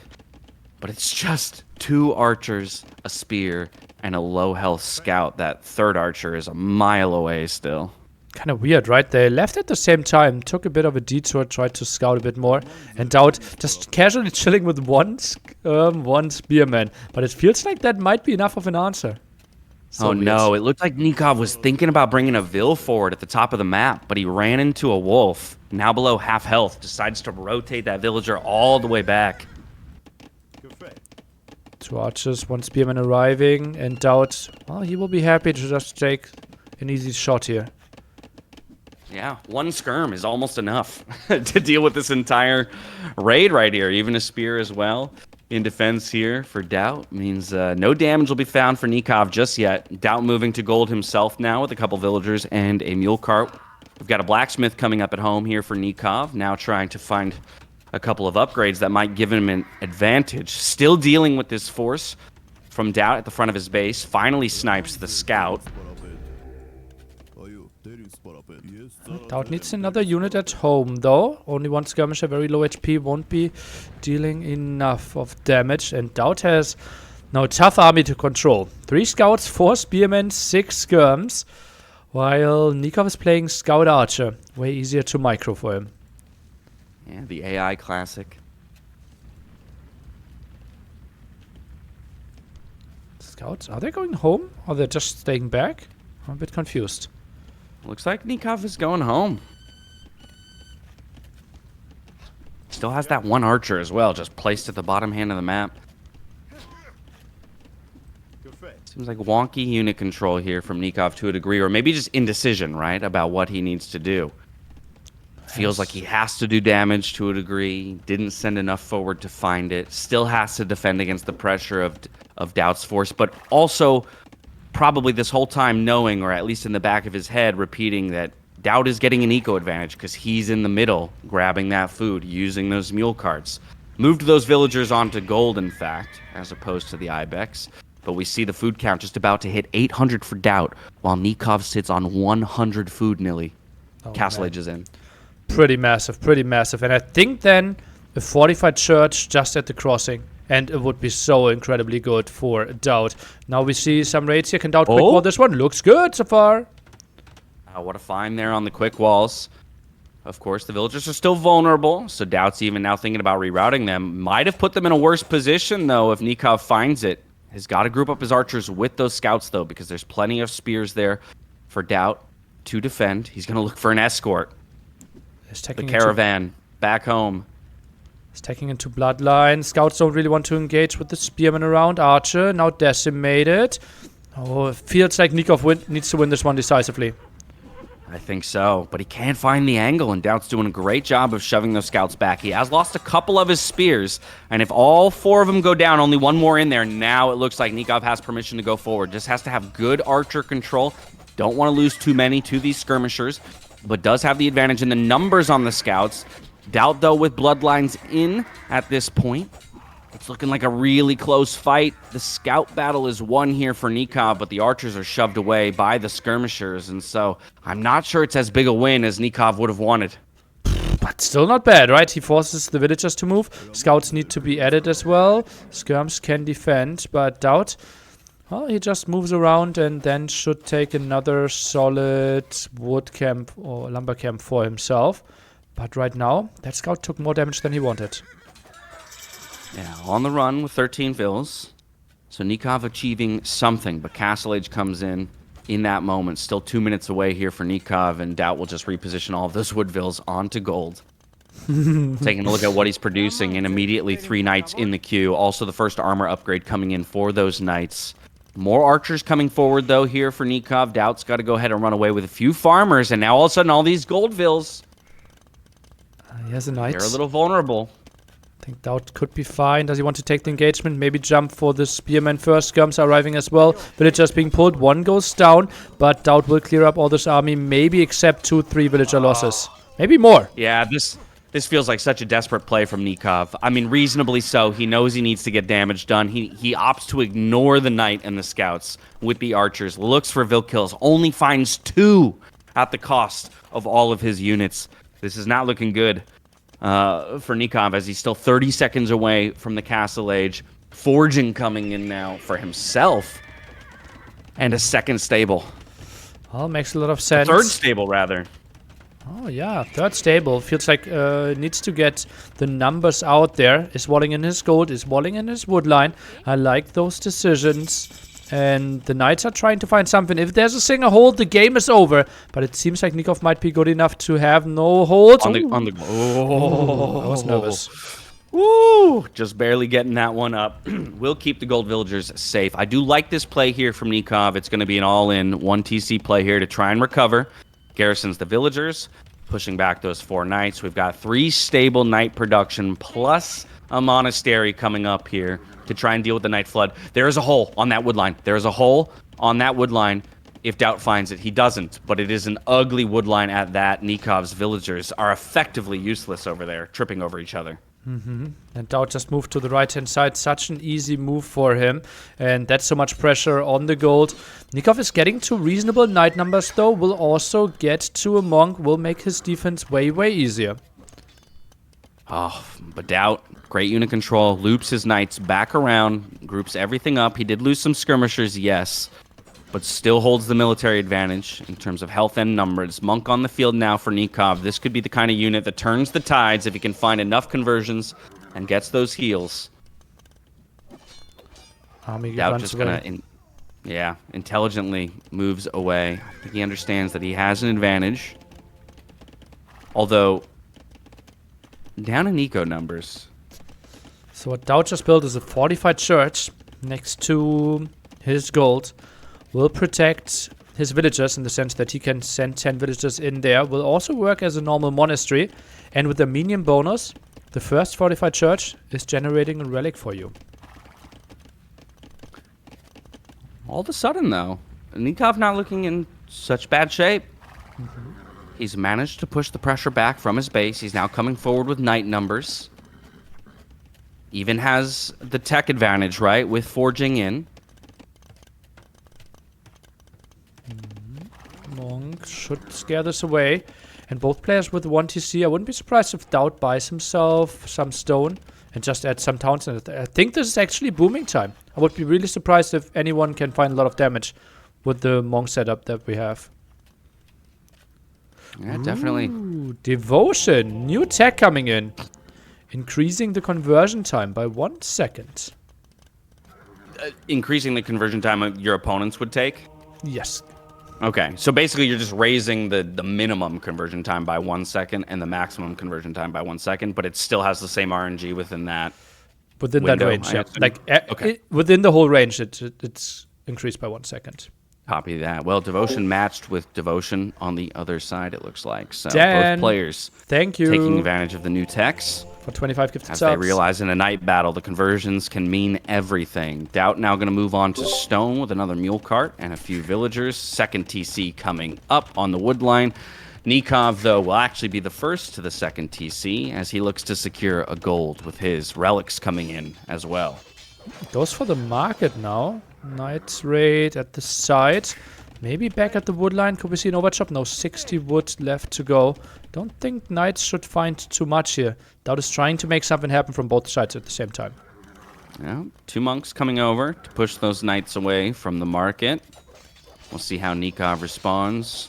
Does so instantly by moving his knights to safety. We've got a small engagement underneath the main TC of DAUT, and this could be an opportunity for him to pick up a conversion as well. One knight goes down, the other one gets converted. A fantastic find there for DAUT as he's also looking for damage over at Nikov's base. A raid in on the farming eco, a second group of knights as well, looking for a big numbers advantage by DAUT here in the engagement, but he's opting to take the fight under the TC with just the first armor upgrade into fletching.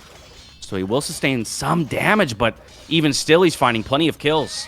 Oh man, crazy. Could take out a farm if he wanted to. It looked like he wanted to attack there, and the knights didn't really find the kills on the other side. It only has been 1 single conversion this whole game, and that was just under the town center of DAUT. Was now playing mass monks. Pretty impressive. Nikov feeling the need to pull his forward army back. So here come the 8 knights to defend, at least for the time being. Wants to get that third TC up, protect that gold. Villagers struggling to find space to operate efficiently.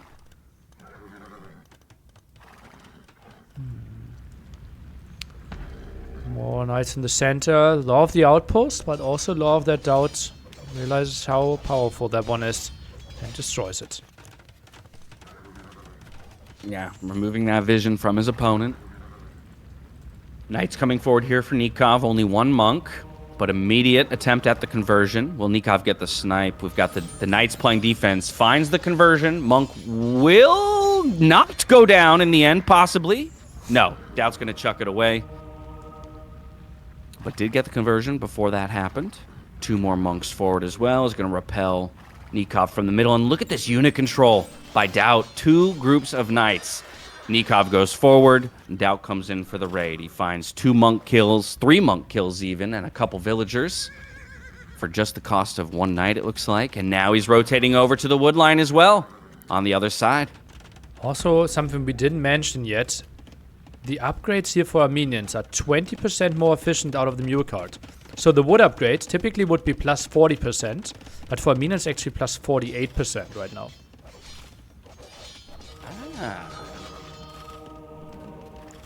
So little advantages there. Nikov needing to find a way to get his idle villagers working again. Taking an engagement, though, in the north side of his base. Regrouping knights. Now the fight begins underneath the main TC, but as we say that, here comes 6 more knights from DAUT to try and raid the farming eco. It's just the constant push and pull, and Nikov is entirely on defense. That said, he's repelling the damage quite well, and he's finding a good number of kills. KD nearly even. Sits on 3 TC, DAUT on 3 TCs as well. Villager-wise, relatively even, and it feels like Nikov has to put out a lot of fires. Reminds me a bit on the Acclivity game, but this time his economy isn't suffering that much. No, he's done a great job of stemming the bleeding in a lot of ways. DAUT still with 2k more resources, though, in the bank when all is said and done. And a lot of that, again, coming down to the efficiency of those mule carts, being able to reposition, the early advantage he got from the extra food on the Ibex in the center of the map. But we're at a near dead even state. Okay, apparently it's plus 40% now. So it's 56% better with the mule carts compared to 48%. Okay. Well, yeah, that's nothing to scoff at then.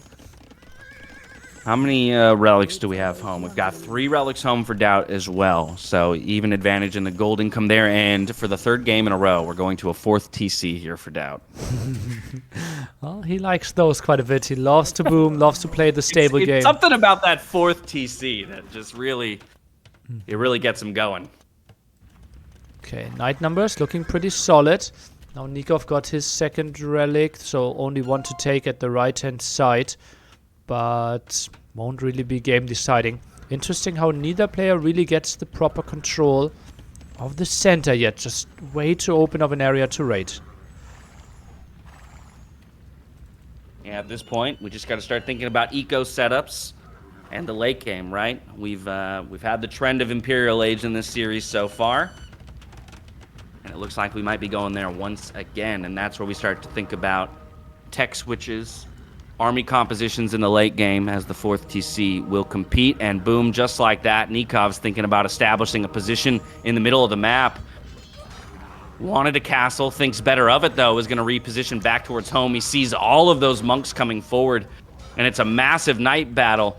Full retreat here from the villagers though, and DAUT thinks he's found his window for damage. He's going to press forward. Absolutely crazy. Nikov had way better numbers there, but it was 8 monks against 4 monks, and Nikov didn't want to take the fight, lost all of his monks, and DAUT now with the full control, and he can build the game-deciding castle potentially if he gets the chokehold in the center. But Nikov, he's building the defensive one, is thinking about Imp himself, so this could actually be a war to him. Nikov goes for the big counterattack. Yeah, huge counterattack with the rotation around the right-hand side, but this does mean that he's less defensible at home, but with that castle going up and DAUT no way to prevent it from happening, he'll back off. So the question is, how does he respond when the knights come in from the right-hand side? How quickly does he realize that this is coming through? Forging just completing. We've got the 2nd armor upgrade for DAUT's knights. We don't have it for Nikov's. DAUT builds the castle way more defensively, is sending the knights back. Remember, technically Armenians could already tech into halberdiers in castle age here. Not really the thing that he wants to go for, though. Feels like he wouldn't have enough mobility. Well, 27 knights have made it into DAUT's eco.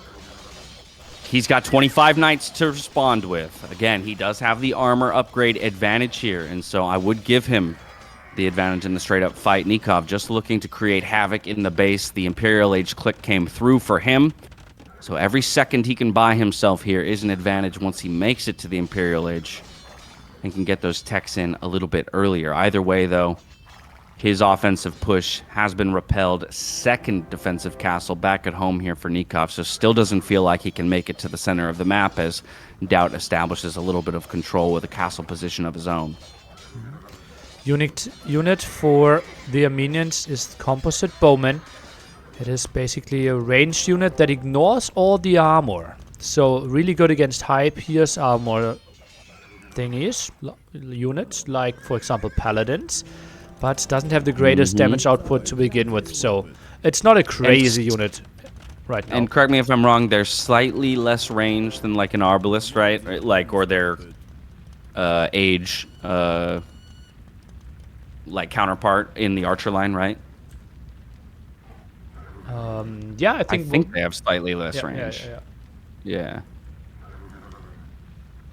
Okay, 30 knights here for Nikov, a couple of monks to try and heal them up. Even goes for a third castle now on the right-hand side to protect the eco and that stone. DAUT will likely become aware of it if he decides to go forward with those knights. But he himself has full control over the middle of the map, dropping a second castle position there. Imperial Age first, though, for Nikov. And this is a first in the series where he gets to that final age before DAUT. So let's see what he can do with the timing advantage. Chemistry in immediately, block printing to follow. One Treb in the queue, doesn't have the wood for a second just yet. With 200 now, let's see if he puts it in the queue. Oh man, there this will be really tight timing. Cavaliers, and it should be full Halberdiers against this. Full Trap War then. Nilly, I want to point something very small out, but it could be big. Nikov has broken through the wood line to the center on the left-hand side. Ooh. Right?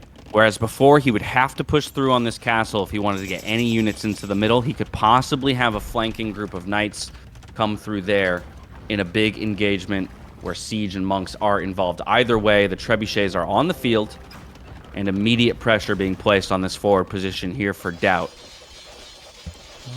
Last relic up for contest here on the right-hand side. Knights are seeing it and will easily deny it, obviously. And boop. Yeah, left-hand side. Now Nikov is going through. Will get extra gold and stone control, something that DAUT already has for quite some time. Yeah, 10 more. Actually, as Franks even has the stone already for another castle position, if he opts for it, and we could see it up near those center golden stone positions that Nikov just took. Either way, first castle goes down here for DAUT, and that means that it's on Nikov to continue the push up the gut. Blast Furnace on its way. Even Blast Furnace before the final armor upgrade. Someone wants to do damage, apparently. Yeah. Maybe expecting mass composite bowman and then armor wouldn't matter too much, but actually, against all those Halberdiers and Cavaliers, could have gone with the armor a bit earlier. Needs to go for some more healing. He's already taken one of those castles out, means that the composite bowman queue would be quite slow. Beyond the fact that DAUT needs the castle for the trebuchets. 4 trebuchets thinking about moving forward, but quickly pack up and retreat. Nikov doesn't have the position he wants just yet. We do have that castle going up, though, in the center for him. So now 4 castles on the field here for Nikov, whereas DAUT's second castle will go up back at home. A very safe position there to protect the eco. Interesting, right? Feels like, okay, I want to deal with those raids. Traps of DAUT are moving forward. A bit of a surprise to me. And I think DAUT needs to start fighting. He can't camp too much, otherwise Nikov could get to Paladins. Yeah, and we've got the hand cannons as well. A nice little mass of those on the field, but unfortunately they were frontlining in just that moment. DAUT now going forward, looking for the engagement into the 4 trebuchets of Nikov. One goes down, a second looking to go down soon. We've got Halberdiers mixed in there. And the question becomes, who has the better tech and who has the better numbers in the end? We've got the military buildings, though. These Halberdiers continue to spam out of the barracks, and plenty of monks behind here for DAUT. It looks like he might have just enough, and the conversions coming through alongside those Halberdiers to push. Is DAUT going to once again do it, picking the right fight at the right time, Nilly, with just 2 trebuchets in tow? It looks like that first castle might go down. He does break the defense in that regard, but plenty of more structures to get through here as Nikov runs out of numbers and runs out of the will to fight, and he calls the GG. 3-0 now for DAUT. Holy moly, what a fight. That was so sick. Like, massive armies going in. Both armies trying to fight for their best possibilities. But DAUT also got quite a nice number of conversions in there. Some healing behind it as well. Composite bowman with the damage. And Castle didn't really fire enough. That was a nice jump on all those traps. And Nikov, he just bought himself time to get to close to the ideal army that he wanted to. Only Paladin upgrade was missing. Fantastic, fantastic fight by DAUT. He saw his moment, he took it, right? Those hand cannons were just slightly mispositioned forward. He launches against them with the Cavalier, as well as plenty of Halberdiers. You see 20 in the queue still, too, right? I mean, he had no signs of slowing down in terms of the production of that counter unit to the cavalry of the Frank player, rather. And with just 2 trebuchets, gets it done.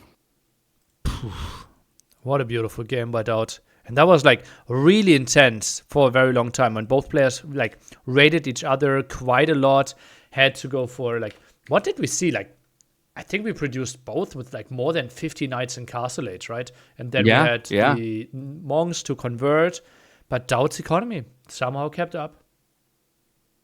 Yeah, he continued. I mean, again, that food boost from the beginning was hugely helpful. Beyond that, though, you can see the efficiency of his wood lines just so much better. And even though Nikov was able to keep it in lockstep in terms of the numbers, better in this game, I think, than any of the previous ones, just couldn't quite find the fight in the end to overcome his opponent. And now DAUT sits on series point, and Nikov has to put together a reverse sweep like none we've seen before to snag that last spot in NAC 5. But how? DAUT looks so good here. And like DAUT still also has his 4 first picks left for the four next games. This will be... It's a master. He's putting on a master class right now. Not qualifying in the first qualifier. Maybe he got angry. An angry panda. Yeah, for real. For real. I mean, yeah, how about that? Wins with Armenians, Goths, and Bohemians. His 5th, 6th, and 7th picks. That's absolutely wild. Still has Persians, Georgians, Khmer, and Gurjaras to work with. Now, on the other side, we still have, of course, Italians, Malay, Saracens, Malians, and Lithuanians. Plenty of strong civs to boot. Do we know what the next map is yet? It's Fortified Clearing. Fortified Clearing. By the way, for everyone who didn't get the memo yet, there's still, I would say, the set plus 15 minutes to buy your potential ticket to NAC 5 at the apartment to meet Dash, to meet me, to meet potentially DAUT or Nikov. And it's only $200, and then we will raffle, and one lucky winner will make it to NAC 5. 13 tickets claimed so far. If we get to 51 tickets, we will actually raffle 2 tickets. Ooh. Well, there you have it, friends. Get in there. Get in there. It's a good time over there at NAC. Honestly, probably one of my favorite events to be on site for, just because of the energy of it, right?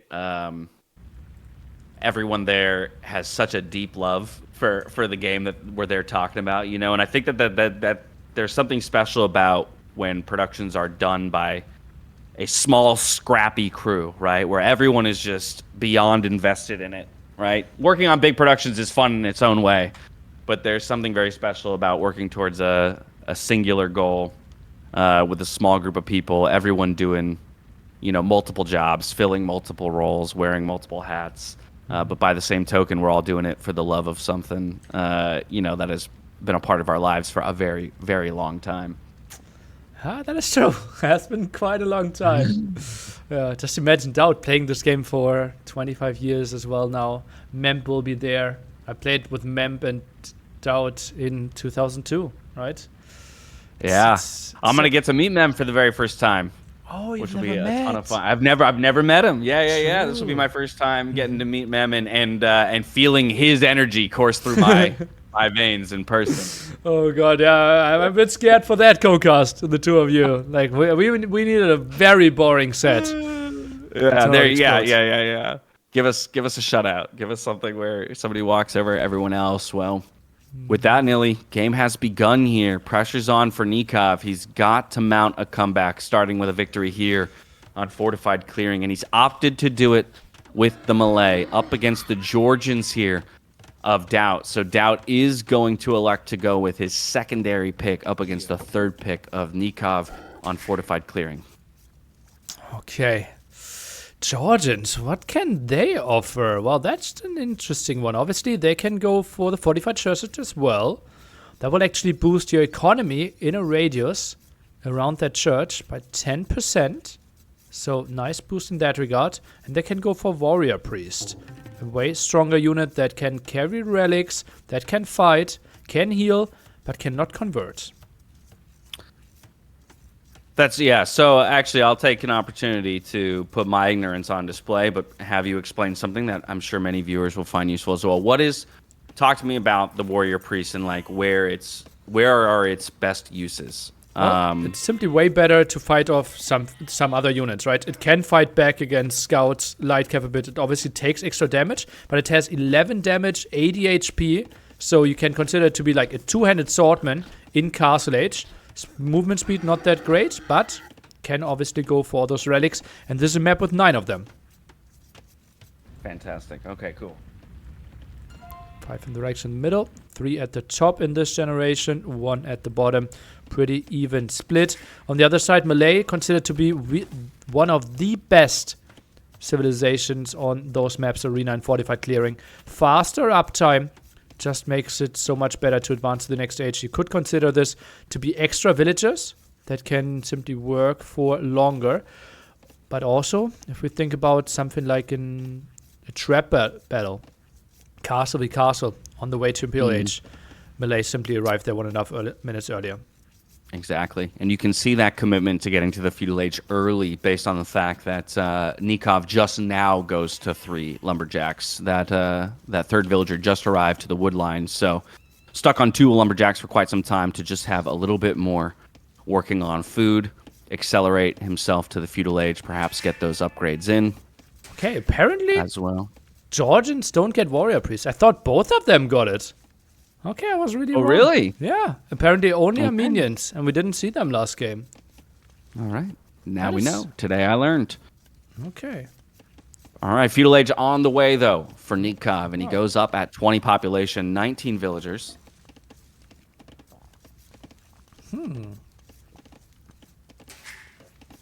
DAUT, on the other hand, just about to click. Oh, man, he's putting down... I hate that farm placement so much. Yeah, he doesn't care. He doesn't care. I know he doesn't. I know. And I also know that if I didn't care, I'd be a better player, right? Like, I feel like it's always like really, well, lower ELO players who get obsessed with like, I need my farms to be placed perfectly. But really, we're just wasting time when we could be moving on to doing something more important around the map. And again, I think that speaks to DAUT as a player, right? Where he does not get hung up on little things like that, right? He prioritizes his mouse clicks to where they are most important for him, his strategies, and his speed. Going for some very, very conservative walls here, as well with the house and the barracks. Just going to basically wall across the front here, close to the TC, a very compact base. But knowing that his opponent will get to the feudal age early, doesn't want to take too many risks against feudal age aggression, and we have that stable being completed just now here for Nikov alongside double bit axe. So early eco upgrades, some scouts out onto the map, can look for some damage or at least some information. DAUT has a really good map against the strategy of Nikov, though. Like, look at how everything is like super compact. Like, the stone and the gold are perfectly placed. Yeah. The walls are so easy from the wood lines to the TC. It's going to be very hard for Nikov to find any damage in feudal. So he needs to recognize that early, right? And give up on the feudal age aggression. Yeah, I think he might just go for 3 scouts and then stop. I think that feels like a reasonable number. Well, there you have it. The third scout is on the field. No more in the queue, at least as of yet. And full transition onto the farms here for Nikov. Did not elect to go for the farm upgrade. Only double bit axe. That's atypical. That's a bit weird, right? He played the fast feudal.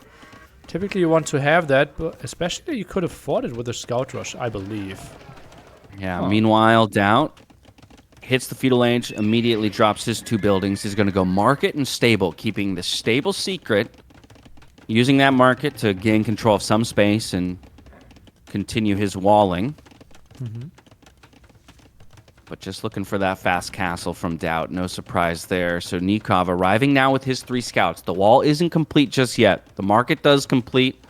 Villagers, will any of them get caught out? Short run back to the TC. Good recognition from DAUT, but still not enough without Loom. Keep that villager alive and might even lose a second one here as he goes for the quick wall. And nearly Nikov finds it. This is the kind of damage he needed to find himself a foothold in this game. A third? Oh, that's worth it. 6 villages ahead, Nikov. Oh boy, DAUT is in trouble. And now click Loom to not achieve anything. Ooh, yeah, that's a good point. That's an investment of 50 gold that isn't really going to be worth too much. I mean, those 3 scouts are still in his base, forcing more quick walls up. around the gold and the wood. But oh my god, the scouts get through. This is where the mule cart is not working to your advantage, Nilly. Oh man, could replace the mule cart a bit further. Oh, and this is ugly now. Oh, this is so ugly. Oh, he's going to choose to fight with the villagers. Loom is in, so he does have the numbers, but the harassment is just insane here. Making a complete mess of that wood line. The spear finally comes out and will shove the 3 scouts away. But what damage DAUT has found, or Nikov has found here so far onto DAUT with such few numbers. Oh man, and well, DAUT has the stable, but 7 on food right now. This could be another villager in danger. Does Nikov want to commit against any? Oh, low HP ones. One more hit. One more hit. He finds it. That's now 4 villagers from 3 scouts, and he's only lost 1 of the scouts. Now he'll run away with the 2. Very happy with the damage he's found. DAUT's 40 seconds away from the castle age, but what will he achieve when he gets there? He's got 5 on food and no food in the bank. And that means Nikov can now scout everything, can even go for more scouts to contest the center. DAUT's economy just way too bad to have any chance. And this could be a massive relic advantage here for Nikov. Yep, just like that, 800 food in the bank. The Castle Age click comes through here for the Malay player. And it's only 1 minute and 30 behind he is to the Castle Age with a 13 vill advantage, Nilly. 13. Yeah, like if you're a big DAUT fan, don't look at res collected. This is, oh god, no. What a crazy advantage here. And Nikov, as you can see, 6 on gold. Without a market, so this should be lots and lots of monks. Now it pulls 1 away, but this might even be double monastery from him. Yeah. Now the game's not over just yet, Nilly, but this is exactly the kind of response Nikov needed here when down 0-3 in a best of 7. DAUT's going to go for a second TC, going to try and find a way to boom his way back into the game, having hit the Castle Age first, and now finally having his walls up. But Nikov only 10 seconds away from Castle Age himself, and with a much prettier eco setup. Strategies, it's the pick of the litter for him, right? Mm-hmm. He can do whatever he wants at this point, and it will be a monastery going down immediately to try and contest for some of those relics. This is like him really rushing the monastery though, right? Had 4 villagers, now 3, goes for another town center. Makes lots of sense. DAUT obviously benefiting from the fortified church, plus 10%. That works for the farms there, for the wood and the gold. So has most of the villagers kind of in that radius. 17 out of his 27. And even getting to that fortified church early and getting the monk out onto the field, DAUT decides to retreat with that monk. Scout presence from Nikov is too strong. It's going to disallow any of those center relics from being picked up. Oh, okay, this will be now a lot of harassment. And DAUT, does he really want to be out there with the monk? I don't think so. 3 light cav around. Yeah, light cav in, loom on the way for Nikov as well. Just for that extra bit of safety, going to camp the relic closest to DAUT's base. DAUT going for a 3rd TC, Nikov doing the same, but he's going to go for the 3rd TC out into the center of the map because of the control that he's managed to grab for himself. DAUT actually was about to be housed, but builds enough of them, so we'll be fine for now. And now we are seeing the farm upgrade. Would have loved to see that a bit earlier, but still reasonable timing here for Nikov. I think DAUT needs a second fortified church next to his stone and second wood line. Yeah, I would agree there, especially if he has any intentions of catching up in the eco department, right? Matching TCs for TCs, but looking at that res collected, he's still 1,500 behind. Only 15 minutes into the game. That's 100 res per minute. Not something you want to average in terms of a deficit. 1 relic home already here for Nikov, second just arriving. That's going to skew those stats even more as the gold starts trickling in. DAUT had the 3rd town center a bit longer. Fortified church is coming in. DAUT will get a relic from the bottom. Nikov not really caring about this too much. What is the vision of the 2 players at the top? DAUT sees 2 relics, while we see Nikov maybe getting conversions. Not really. Ooh, looking for it. Nikov sees RNG 2. though. Can maybe chase the monk down at the bottom. I think Nikov is on the hunt. Yeah, he is aware that that relic got picked up, at least from the Fog of War, and the Light Cav will manage to catch up and snipe that monk. So relic doesn't quite make it home, but it does get quite a bit closer here from DAUT. Small victory. Such a nice opening for Nikov. Exactly what he needed. Set himself up for the comeback in this game. Now another relic, Now that potentially. He can't get too complacent, though, right? We talked about the value of those fortified churches around the eco here for DAUT, and so there is, there's some economy to be made up here if DAUT is left unperturbed for too long. We're starting to see those Vil counts even out, 58 to 53. Still an advantage for Nikov, of course. Slightly better eco upgrades, having that farm upgrade in. Also, every relic counts as 1.5 villages, and Nikov about to have 4 of them. Wow. Yeah, DAUT just getting his first one back from that outer ring. 21,500 viewers for the qualifier. Pretty That is crazy. insane. That is crazy. insane. Siege Workshop by Siege Nikov. Workshop. For both. DAUT gets his up first, but it's back at home. He knows he's on the back foot. He knows he'll be defending, but immediately gets the mangonel out, so he's prepared for the pressure to hit his walls. Nikov plays 3 TC now on stone. Wouldn't be surprised if he tries to get a castle up. DAUT heavier on stone here. And is now taking into Lightcav and adds a second stable.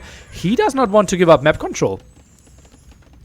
No, definitely not. He's indexing into military to give himself the time to establish the eco, let himself catch up with those 3 TCs working away. Scout coming forward to just try and get some info. Runs into 4 monks. So he'll back off. Second mangonel in the queue already. Nikov with a ram first, mangonel second. Probably realizing after he scouts that siege workshop from DAUT that a ram is not going to cut it. Third stable Nilly now for DAUT. Really doesn't want to give up map control.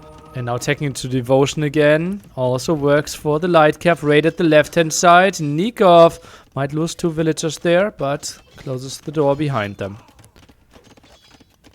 Yeah, Lightcav just doing a dance. Monk still looking for that conversion, just out of range. Devotion comes in, and it'll only get harder from here. Another Lightcav out. Immediately produced, looks for the snipe onto the monk, does find it, and also gets away with his life.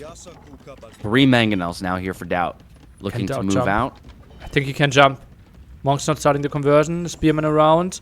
Heal advantage, not really that relevant. Nikov on the way to the Imperial Age, but I don't think he can build the castle where he wanted to.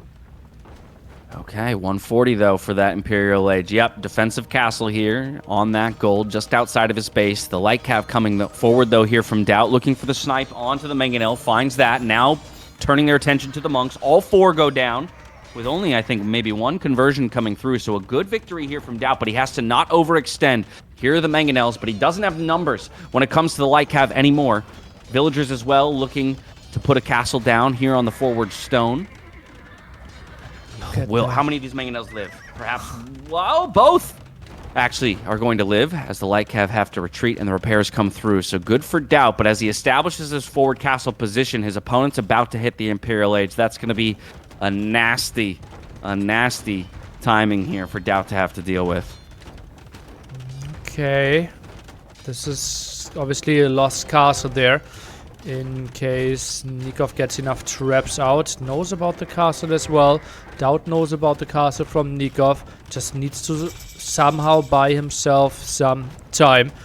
Goes on for a bit more pressure, but he knows that those are desperate times.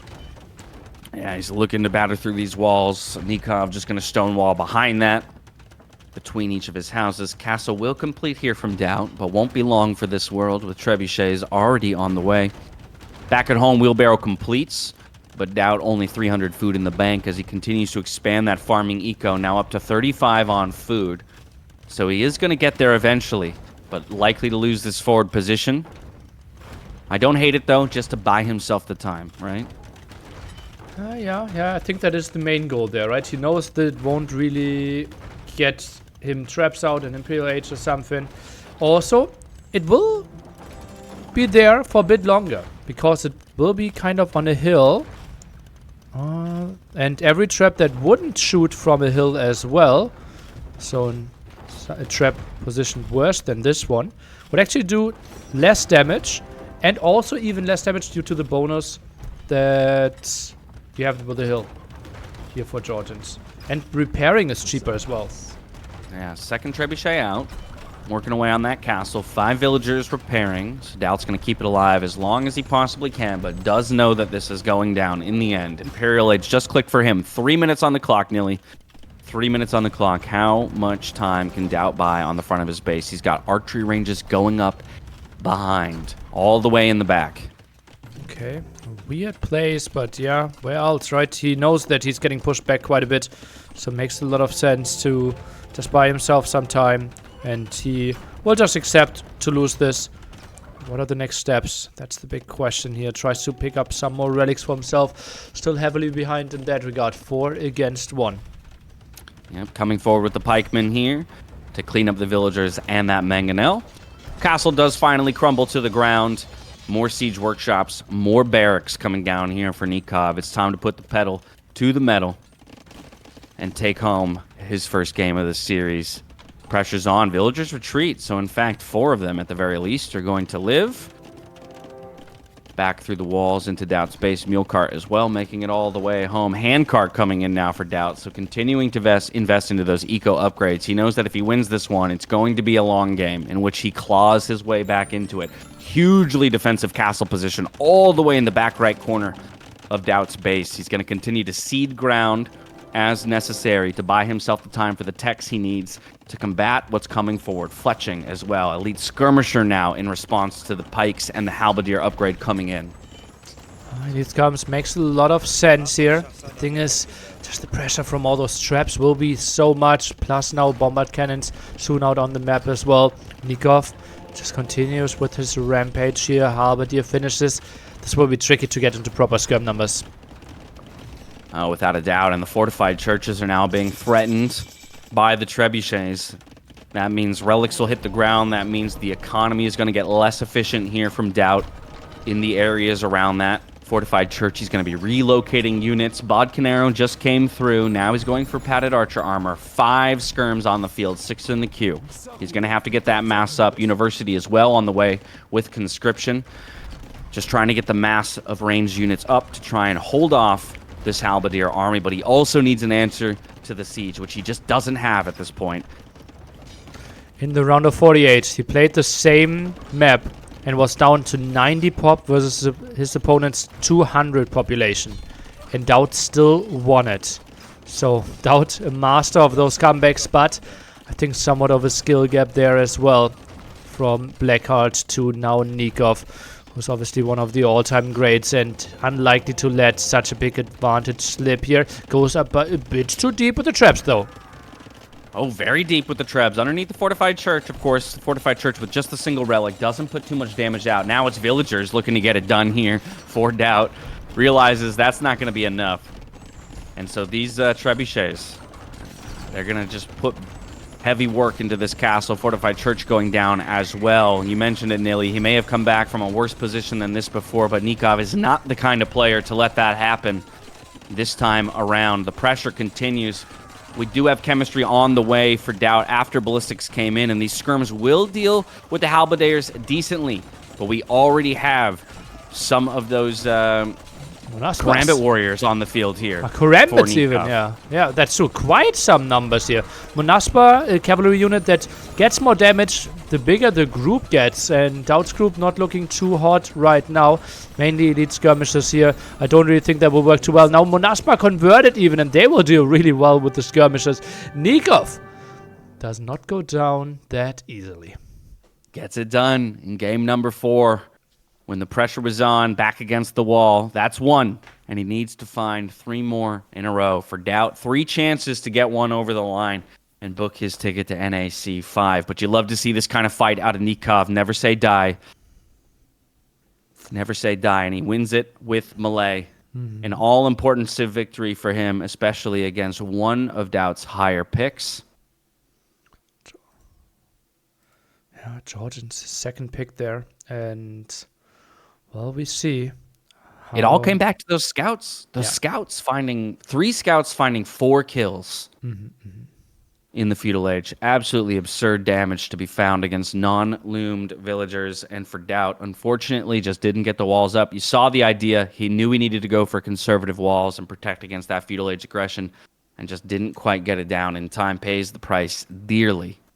And on to a game 5 we go. Yeah, I also think the 3 scouts kind of decided the game, and DAUT against that early time, right? It's tricky.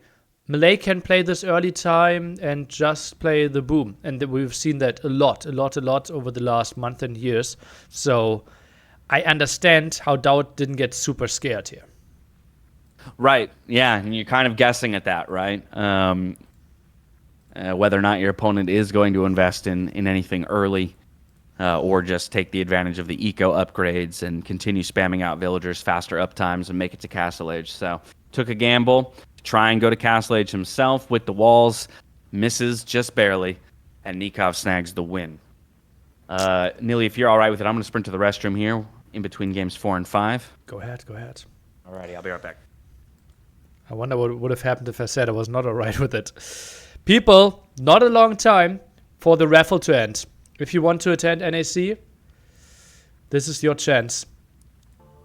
$200 raffle. Everyone who donates $201 will enter, and I will give you a ticket. And you will be able to join us at the apartment. Mirage, the last one to board one.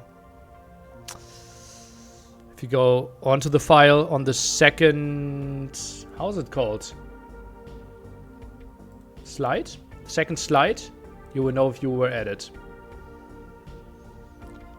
Enter now or you will regret it to the end of your life. Second tab? Okay. No. If DAUT is qualified, I will go in. Okay, nice.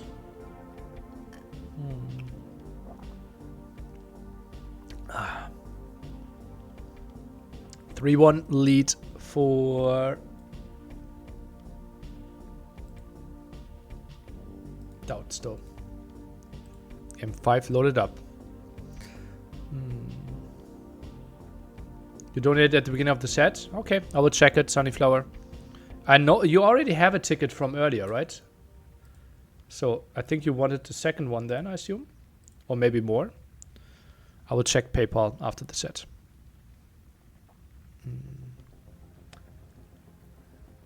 Hera said earlier this might be the last NSC. It might not be. It is the last NSC. If you want to know more why I'm going to quit Age of Empires after NSC, watch my YouTube video. It's time. One can buy multiple tickets, yes. Some already did that. Also, just imagine the crippling social anxiety being in that house surrounded by celebrities. No one views themselves as celebrities, right? We are more friends, and it's a really like homey feeling. Yeah. I'm not paying for your travel costs, no. Will you have to pay taxes on these donations? Some of them yes, some of them no. Depends a bit like what I worked out with my tax lawyer. Only DAUT is celebrity? Yeah, we are all starstruck as well if DAUT joins. Alrighty, I have returned. And it looks like just in time. Indeed. Golden Lakes.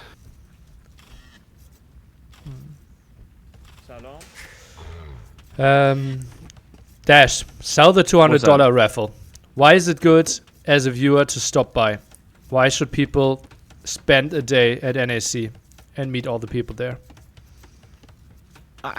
God, many reasons. But I mean, honestly, you cannot beat the feel of the event. When games are happening, I mean, these are things that you guys get glimpses of while we're, throughout the broadcast with the well-placed, like ceiling cameras and whatnot that give you a glimpse of the couches. But for me, as much as I love casting the games and all of that, some of my most memorable moments and most enjoyable moments from last year's NAC are sitting on the couch with the 8 pro players who are not currently playing and just picking their brains about why and what and how everything on the screen is happening the way it is, watching them, talk about different strategies or, try and make sense of a decision that a player is making. And again, it just comes back to like this idea that we're connecting over something that means the world to all of us. And that to me is more valuable than, the competition itself in a lot of ways. It is the competition that brings us together, but the thing that I appreciate the most is getting to spend time with the game's greats. So that's what I would say. I mean, I was very sad. An example, actually, and what tugged at my heartstrings is Vinchester, obviously, right, got knocked out. But he was one of the pro players that I was lucky enough to get to learn the most about last year. And sitting on the couch next to him, picking his brain or watching him react to a decision made by a player is some of the most enjoyable for me. And so, yeah, I would highly encourage anyone who's got the interest and just enjoys spending time with people who have like minds, come hang out with us. That was a great pitch. Nikov with quite far wood lines here. DAUT way more to the left-hand side. This one will be an easier wall-off for him. Persians against Italians here. Italians, the first pick by Nikov, so he needs to make sure that this will be justified. Now goes for the scout. Only hit the palisade once, but has loom. Okay, there we go. Able to repel that attack. Keep the villager alive and deals a little bit of damage back towards DAUT's scout, and therefore would win a scout engagement if it were to occur in the future. On the way to feudal age as well already. DAUT with the loom completion just now, and hitting 500 food should click as well. I think the point about the map is very interesting, Nilly. A very open front to Nikov's base that will be hard to defend and wall off in the end. Already sending 2 villagers out to the right-hand side, though. Maybe looking to control that second pond. And also moving to gold. Okay. That's interesting. This map is so open. I think DAUT's play with the military building could pay off. Oh, he goes man-at-arm aggression or what? But Nikov scouts it. No, Nikov scouts the barracks. Okay, militia are still queued up, though. And it looks like DAUT is committed in that regard. 2 villagers also coming forward. First militia created and now on the way. Question is, are those villagers coming to the base or are they going to that other pond? Nikov, not sure if he actually saw the militia there. I think he might be scouting in front of it. Oh, this is tricky. Sees the militia. I think he sees it now. Okay, yeah, bringing the scout back through the middle. Did catch a peek at least on the second militia. So he knows that pressure is coming forward. The 2 villagers from DAUT just arriving. Feudal Age comes in. Nikov as well. He's running. He doesn't have the wood. Look at the villagers. He brought those 2 villagers over to the right-hand side pond. They both filled up on food. They don't have the wood to drop a dock. So now they're just building a house instead in the forward archery range from DAUT to support the 2 militia rush. Man-at-arms, in fact, coming in. Oh, man. And I think those 2 villagers, they can't do anything, right? You have to build the archery range first. Or do you think you have the time to build the dock? Oh, Nikov thinks like he has. Ooh! Wow. Yeah, I'm not sure if I agree with that decision. Well, he does manage to pull his villagers back. And doesn't take too much damage, but he's effectively off of gold now. Oh. And is forced to put a tower up on his wood line. Uh-oh, Nilly. That's quite some losses. Fishing ship count 4 against 5. Tower confirmed. House and gate is coming in. Nice play there in DAUT. He can obviously simply go for archers. And now technically could just dock every single pond. And he would win it guaranteed. Because Nikov can't go for fire galleys without gold. Yeah, he did manage to get that dock up. And the 2 villagers are finally back to work. So from an eco perspective, he's solved some of his issues, barring that gold. Here comes the archery range being rushed up by 3 villagers. But we already have archers on the field here for DAUT, now rotating around to the other side of the base to look for damage. Tries to find the second gold spot, maybe. DAUT, what does he see? Didn't know about the gold. Now confirms that, and he can't feel too bad about that. Sees the blacksmith being rushed out. Nikov wants a bit of more of line of sight to see what's up. Dockville on the run here for Nikov because he knows the rotation is coming through. And I think she will get to safety.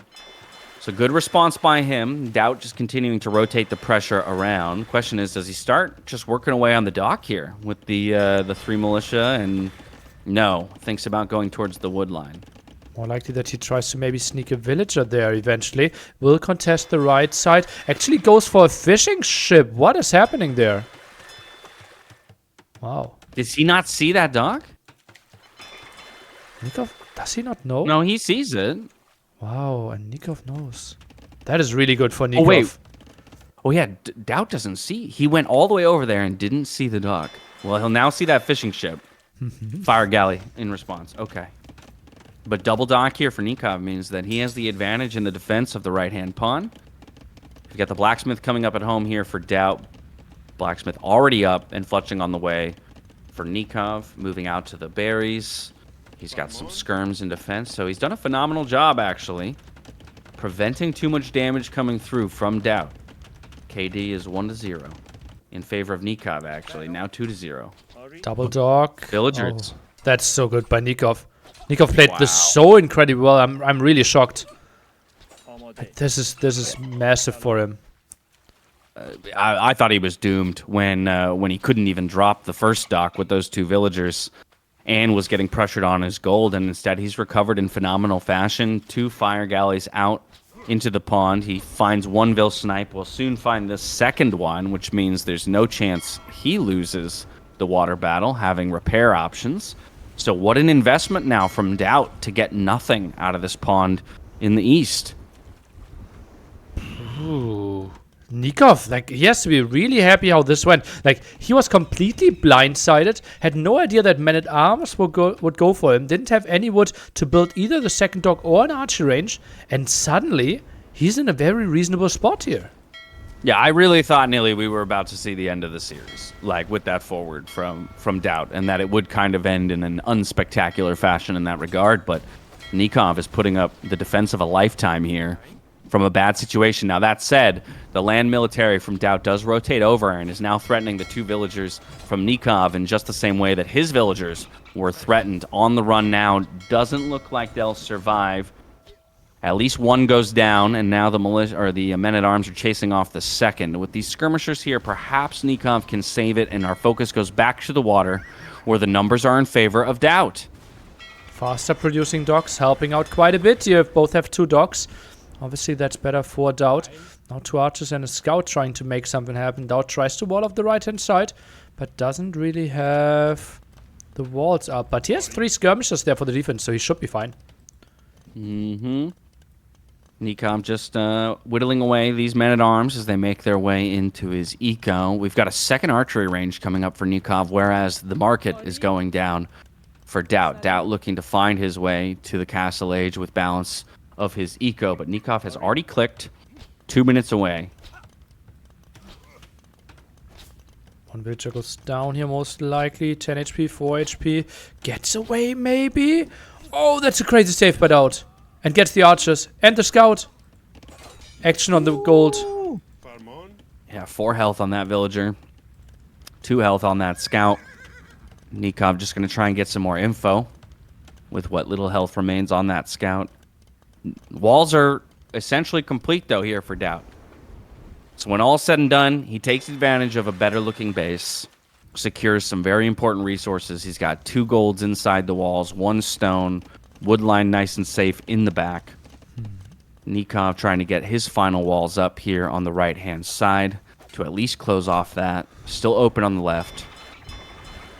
Losing the battle on water, so much so that DAUT now feels permission to start churning out the fishing ships in that right-hand side of pond. And now we can take a look at those eco numbers, and what a swing it's been. 52 to 39. Yes, Castle Age is coming in first for Nikov, and he'll get a couple of those numbers back, but definitely he's going to have to find some damage once he reaches the Castle Age. DAUT now adding some stables. Left-hand side pond. Feels like Nikov really wants to contest that one. Doubles down. Goes for War Galley upgrade. Feels a likely win for him there. And then it could be a 2-2 pawn split. Don't think either player would be too happy or sad with that. Just something we can accept. Nikov, quite a lot of stone for him in the bank. How did we get there? Yeah, that's a good point. 211 in the bank, and that's with a TC going down, so it was 311. Those fire ships come out, immediately clean up the fishing ships on the left-hand side. This villager going to get chased by the single archer. And Nikov grabs control of another pond while he loses it on the right-hand side. But that second TC, an attempt to catch up in the eco numbers. Skirms coming through at the front of Nikov's base just to do a little bit more scouting here from DAUT. Maybe harass the gold just the tiniest bit. And Bloodlines, War Galley are going to be the clicks here for DAUT. Double stables back at home. And those docks, they don't die too easily. 3,600. I think he can get maybe even up to 4 fires out. And Nikov on the left side, he might underproduce there. Oh, this is the power of Persians. Dock stays up double as long. It's that simple. Okay, I like this. He queues up 2 more fire ships, though, as you say it, Nilly. Recognizes as soon as he sees that flag, I have no idea how many ships are being built. I've got to make sure I've got the numbers when DAUT decides to eject. DAUT going to go to that third TC nice and quick. So later to Castle Age, first to 3 TCs. Knights now jumping the archers. Want to go back, don't want to eat the conversion here. And Monk might just threaten it, but DAUT actively clicking away. Goes for his 30C now. I'm really interested how the west pawn will play out. Same. Well, we'll take a look at that then. 3 garrisoned fire ships at the moment. No more in the queue. And soon those are going to get auto-ejected. So the question is, will DAUT be aware of it? There they go. 3 against 1. Nikov needs to realize and reposition. He repositions the 1 fire ship. And now all 4. But DAUT maybe already getting the upper hand there. Okay, trades out 1 for 0, but now he's in a 3v4. And it looks like Nikov is going to just barely come away with this one in the end. No more in the queue here for DAUT. So perhaps ceding the left-hand side and does decide to go for the fishing ships instead. But forces a lot of investment out of Nikov to hold control over that pond. Siege Workshop now from the right side. Kind of interesting, knowing that the left side is the one with the town center, the gold, and the exposed wood line there. Those monks could still go for conversions. No, Knights are getting away. Okay, on the other side, Knights trying to batter through the palisade walls, but good response here with the house walling from Nikov. Is completely unaware of that Siege Workshop. First mangonel in the queue. The question is, does DAUT go immediately with the first mangonel, look to build up numbers before showing? As he's kind of booming away, happy at home. Again, still 1 TC advantage for him, and we see that 10 eco lead. Yes, a few of those are in the fishing ship count at the moment, but pretty soon the Vil numbers will climb as well. And Nikov might need to switch into fish traps eventually. So left-hand side can obviously go for more fish, and I don't think DAUT will heavily over-invest into those fish traps. Yeah, 700 fish remaining in the pond at home here for Nikov. A little bit less for DAUT. Well, I guess he's got the box turtles, so it equals out in the end before he has to consider what to do with those idle fishing ships. But eastern pond working well for DAUT, western pond at this point working well for Nikov. And a TC dropped, the 4th. The favorite of DAUT is always the 4th. In the center here, on the cracked terrain at the bottom of the crater. So, vulnerable position, but a necessary one to get that gold income. And 2 mangonels now rolling forward have revealed themselves, trying to put damage on the house. And does go for the target fire. Very key not to hit his own knights. And he gets in quickly. Hello. Barely any time to react, but I think those should be enough monks. Like 5 monks against 7 knights, there's no way DAUT can really engage into this. Unless the mangonels are obviously threatening the monks. Yeah, Siege Workshop about to complete here for Nikov in defense. Still just on archers with Bodkin. Crossbow completing as we speak. And he's got solid numbers. So the military looking good for Nikov. And honestly, Nilly, this position from DAUT, it's nice to be inside your opponent's base, but you're not really denying too much. The wood line had already essentially been eaten through. The villas have just been relocated to the other side of the map. You're effectively controlling a small amount of gold and that stone. So it's something, but boom, just like that, we get one of the mangonels converted and now has to be sniped by DAUT's knights. Knights get converted as well in the end, and this looks, all in all, like not a great position for DAUT to be in. He does find a decent shot onto the crossbows with the mangonel. Some damage coming through, but only finding 1 kill. And just like that, his knight numbers are whittled down to 2. Yeah, was mainly trying to buy himself some time. Now uses the market a bit. Is thinking about imping this one. But I honestly like the position of Nikov. I think he might be ahead here. Has gold control as well. Might have the better civilization thinking about him. Yeah, I mean, I love the attempt to grab control of the middle here from DAUT. Obviously recognizing the importance of the gold control. But the castle placement isn't enough to deny this giant gold pile that Nikov is going for right now with his 3rd TC. Market as well for Nikov to help balance. The race to the Imperial Age has begun. Better food numbers here for DAUT, better gold numbers for Nikov. The market usage, though, is big. There comes the gold Imperial Age in for DAUT. And he's the only one with a castle on the field as of yet. Only 400 stone in the bank here from Nikov. Still time to get a decent castle position down on the hill, though, before Imperial Age completes. And should be cheaper for him, right? DAUT sold some stone. No, we're actually back at the normal numbers. Food was bought quite a bit, which we typically don't see too much on maps with lakes. And, well, DAUT heavily on gold right now. Same goes for Nikov. Nice setups there. What is the army composition going to be for DAUT? It has to be full Cavalier into Savar play. Yeah, and he is playing into archers, right? And with the new Persian change, that's the ideal composition you want to be playing into. The monks really are going to be the issue. And so, yeah, how can he support those knights as the Persians is the most difficult question to answer. Need some siege. We got plenty of upgrades coming in, though. Wheelbarrow, gold mining. Just trying to make that economy more efficient. Chain barding as well coming in. Helping those knights pack more of a punch, but the knight numbers just aren't there. Only 5 on the field so far here for DAUT, as he's only 40 seconds away from the Imperial Age. Feels a bit underwhelming, right? Feels like, yeah, his economy setup is good, but he's not really putting it on the map, or at least not in the numbers that I like. If he kept those 7 knights alive, would have been in the better spot, but obviously he forced a lot of reaction, so can't blame him too much on that. And Nikov likely get troublous. Yep, so there you have it also. Castle at the top of the hill here from Nikov is a very defensible position. All of that said, he is still later to Imperial Age. Imp is in for DAUT. No Treb click, though, yet. He's going for the cavalry upgrades. And therefore doesn't have the wood just yet. Okay, finally a Treb in the queue. But he, in some ways, sacked the advantage of his Imperial Age time. When it comes to the Trebs, the cavalry will be upgraded in 50 seconds. Up to Cavalier with that all-important plate barding armor. That can be a disaster for Nikov's eco if he has any holes. And here on the left-hand side, Nilly, is there a hole between that wood line and that house next to the university? I would say no, there is. But the skirm not moving. Because if DAUT can get in there, even with just these 6 knights, once those are cav with plate barding, that can absolutely wreak havoc on the eco of Nikov. Treb out onto the field, starting to work away up the hill towards Nikov. Treb in response, so DAUT's going to have the tougher defense here. And just compare the damage, right?